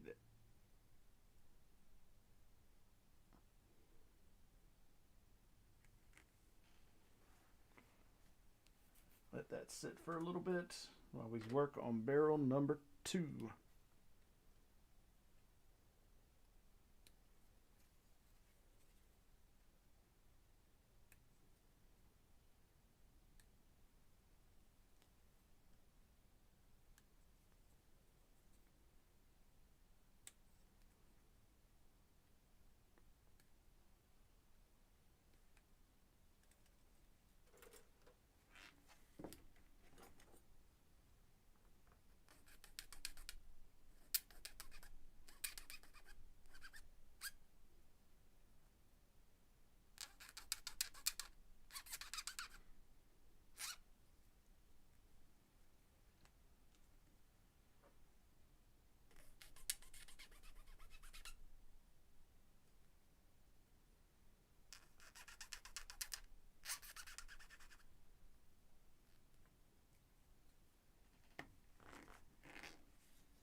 Didn't mean to set that down quite so heavily.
Soon I will be done with the K runners. They have one piece left on each of them. And it won't be soon enough.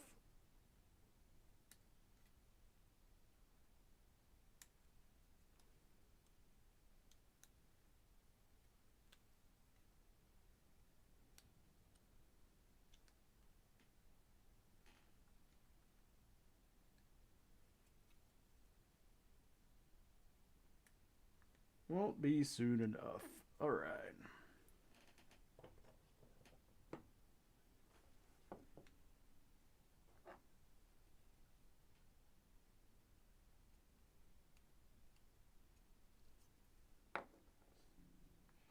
So this is going to be basically the mirror of the other one that we just put together.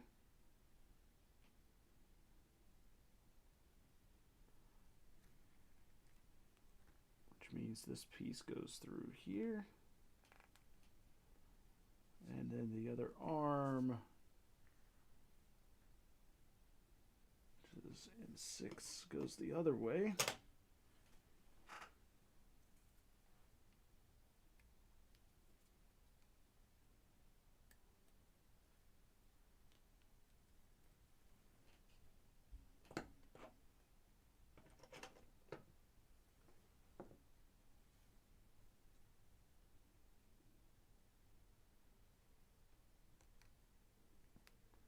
So that's going to go like that, and this has to go this way.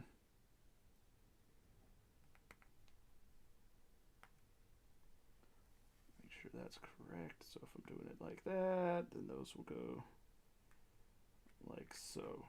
Right, makes sense.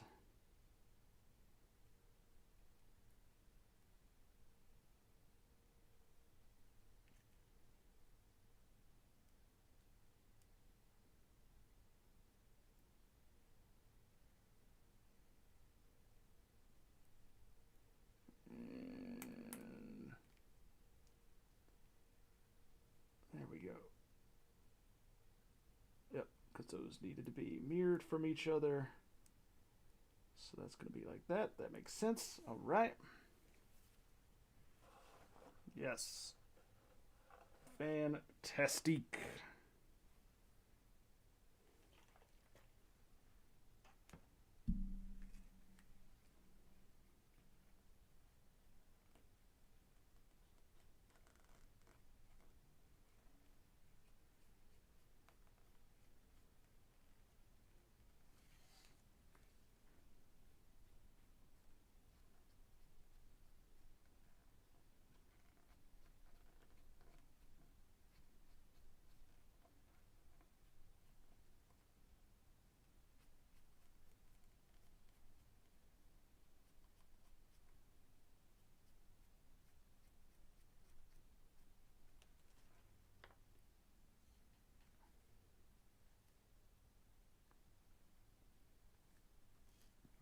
So then these go like that. That's fine.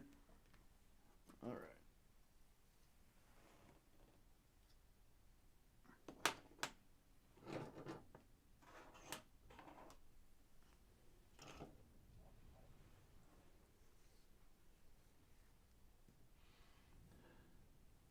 Now we get a bunch of L pieces. All right. So we need this piece. This is what, L9? Yep.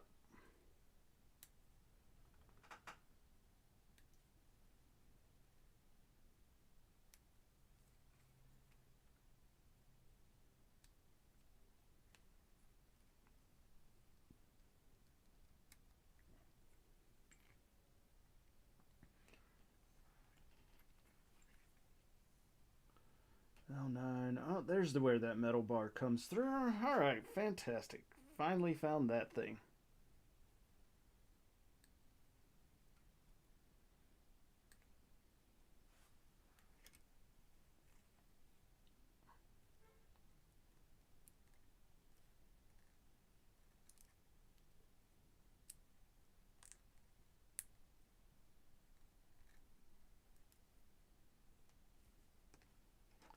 L25.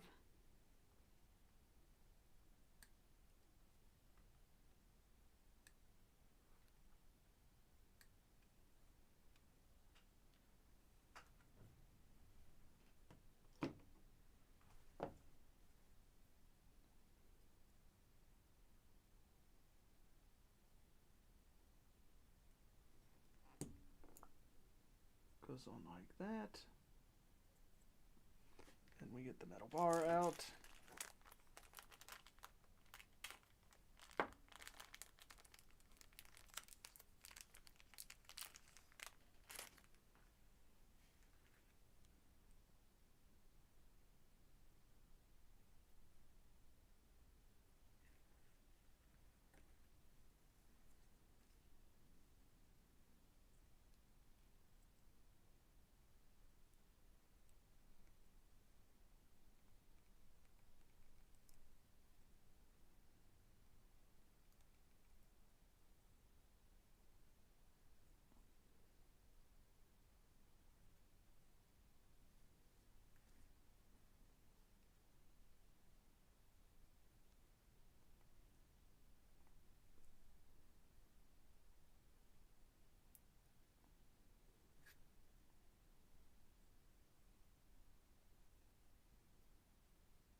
All right, then we flip this over. All right, got this the right way. Fantastic.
How do these attach into here?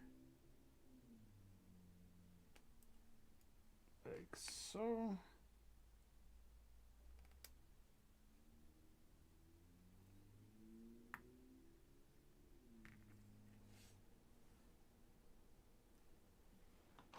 Oh, we got more barrels we got to put together.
All right, barrel number 3.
working on this here rifle now.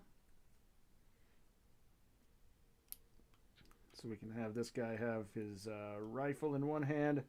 Maybe probably do the spiked ball chain thing in the other hand because it's a more unique looking weapon than the sword. We'll see if we have enough hands to do that though. Feels like we probably will. I mean, I guess it's possible that that's not going to be the case. But we'll find out.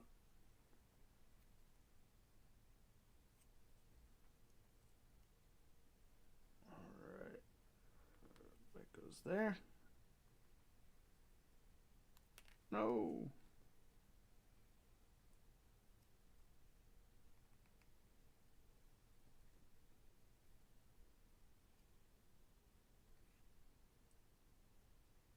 Where does this go?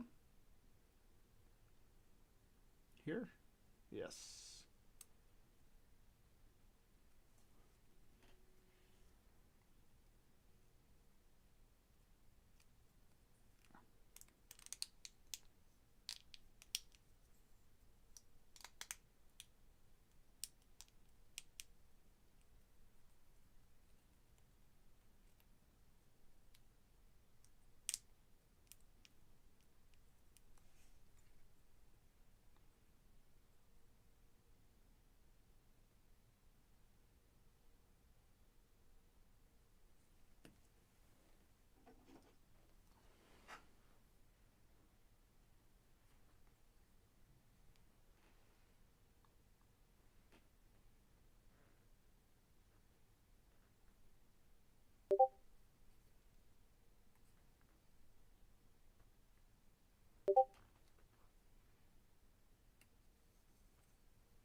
There's that piece.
Go.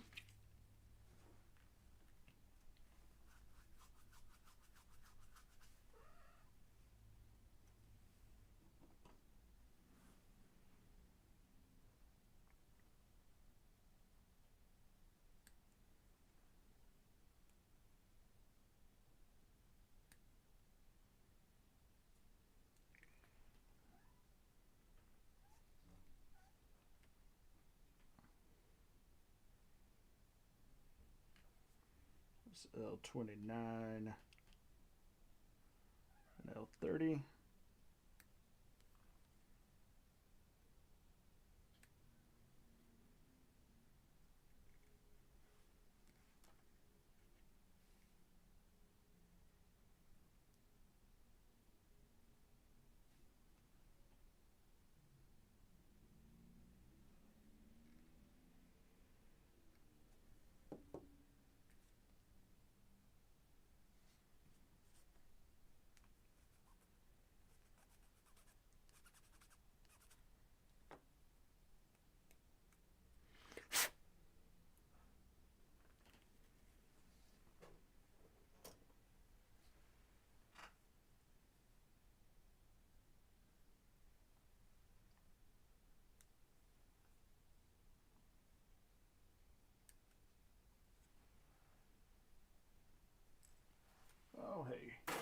that G runner is done.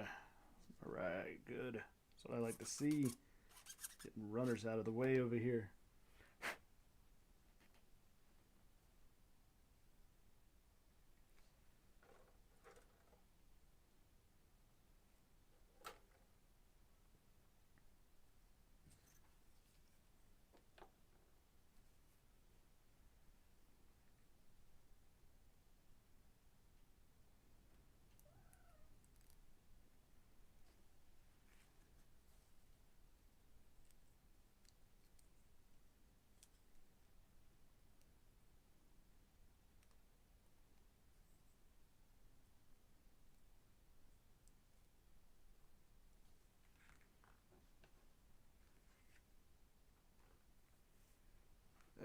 L28 for the thumb.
Oof, this boy is going to be heavy when he's done.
How do I get the chain onto this thing?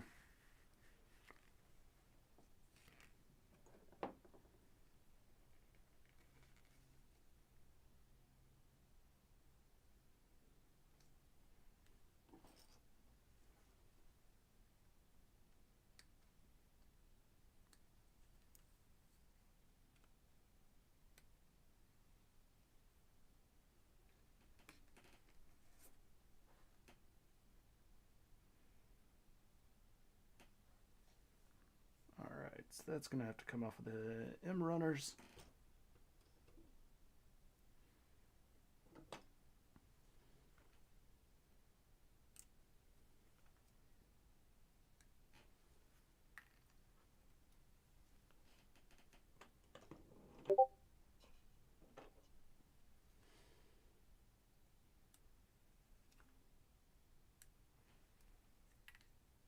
Alright.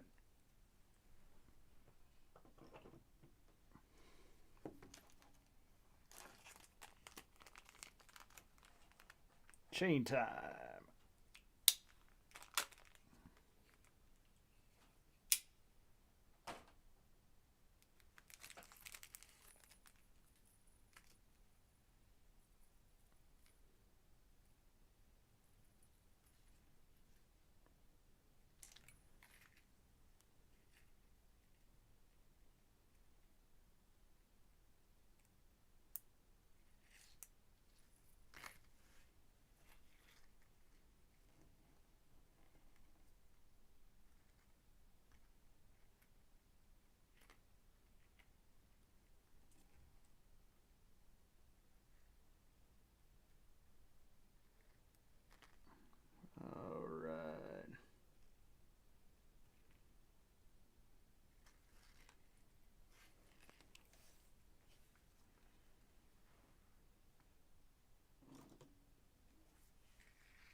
Alright, let's start putting this guy fully together here.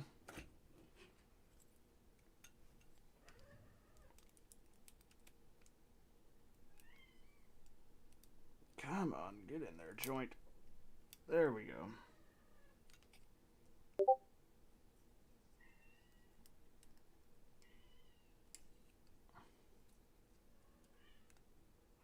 Alright.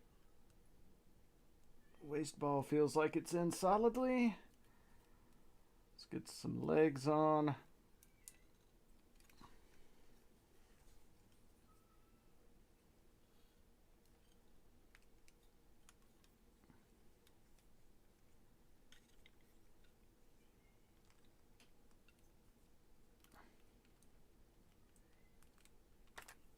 Come on.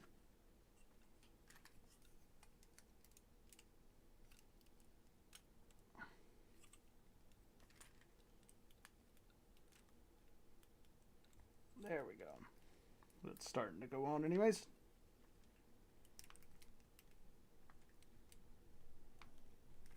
Come on, is that all the way on? That's all the way on. And these are some long legs on this boy. Come on.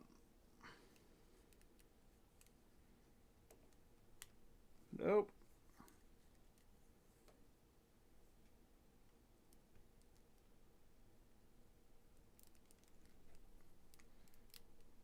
There we go.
That is some legs on this guy. Whew.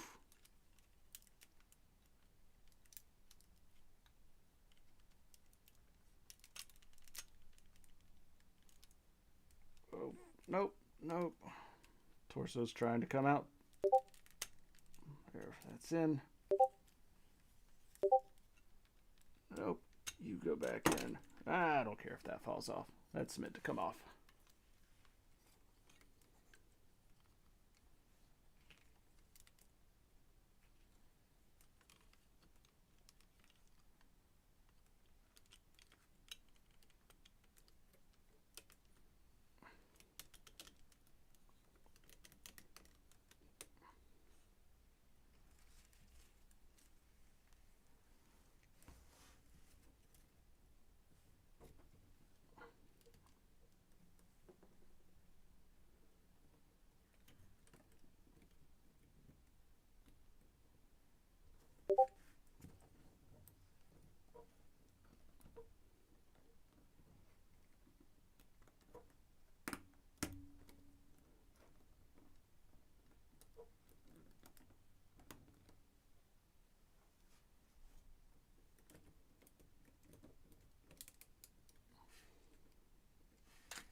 Ooh, I like this guy a lot.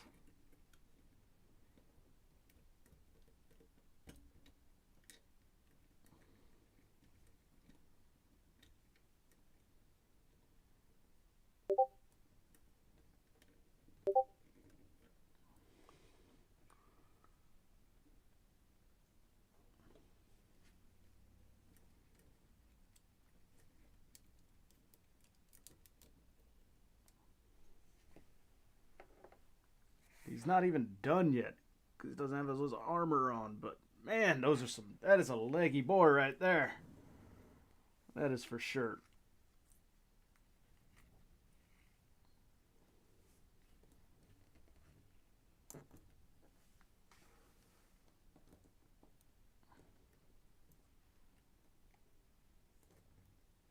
I like that guy. He's a beast of a kit.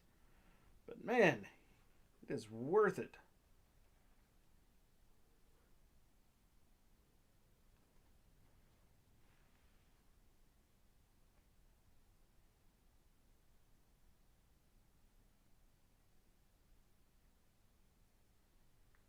So, but I think that's where I'm going to stop. I got a cat that is begging for food, and I don't really want to put the armor on this guy today because I've been sitting here for a while, but I got most of this thing done. Let's turn his eyes back off and put the cover back on there. But yes, this kit is just as good as I'd hoped, and more. This is probably, as I've been saying, one of the best, if not the best, cont'd kit I have ever put my hands on. It is just brilliant from start to finish so far. The only thing left to really do is put on all of the extra armor bits. Yeah, man, this thing is crazy cool.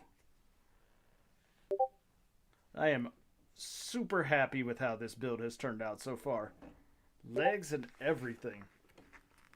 But, yeah, I mean, the next parts that it's saying to put on is, you know, how to build all the armor, how to replace it.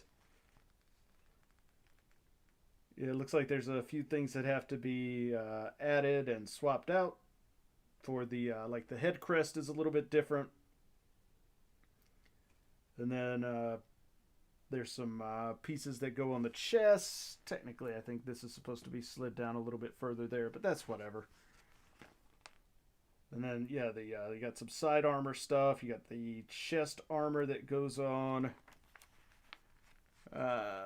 Do the side skirts get completely replaced? No, it just looks like it wants you to take the legs off to put the armor on, but holy crap, that'd be a giant pain to get that off and on. So we probably would not do that. But we will put the armor on and take a few photos of what it looks like with the armor on. Right now with the armor off, it does look a little bit bare, but not too bad. I actually like this sort of stripped down look. But holy crap, this guy is a very leggy boy. So, yeah, we'll probably work on that armor tomorrow. Until then, y'all, stay safe, stay warm. It's getting a little cooler out there. It's that time of the year. So, enjoy everything that you're doing. Have a nice one, folks.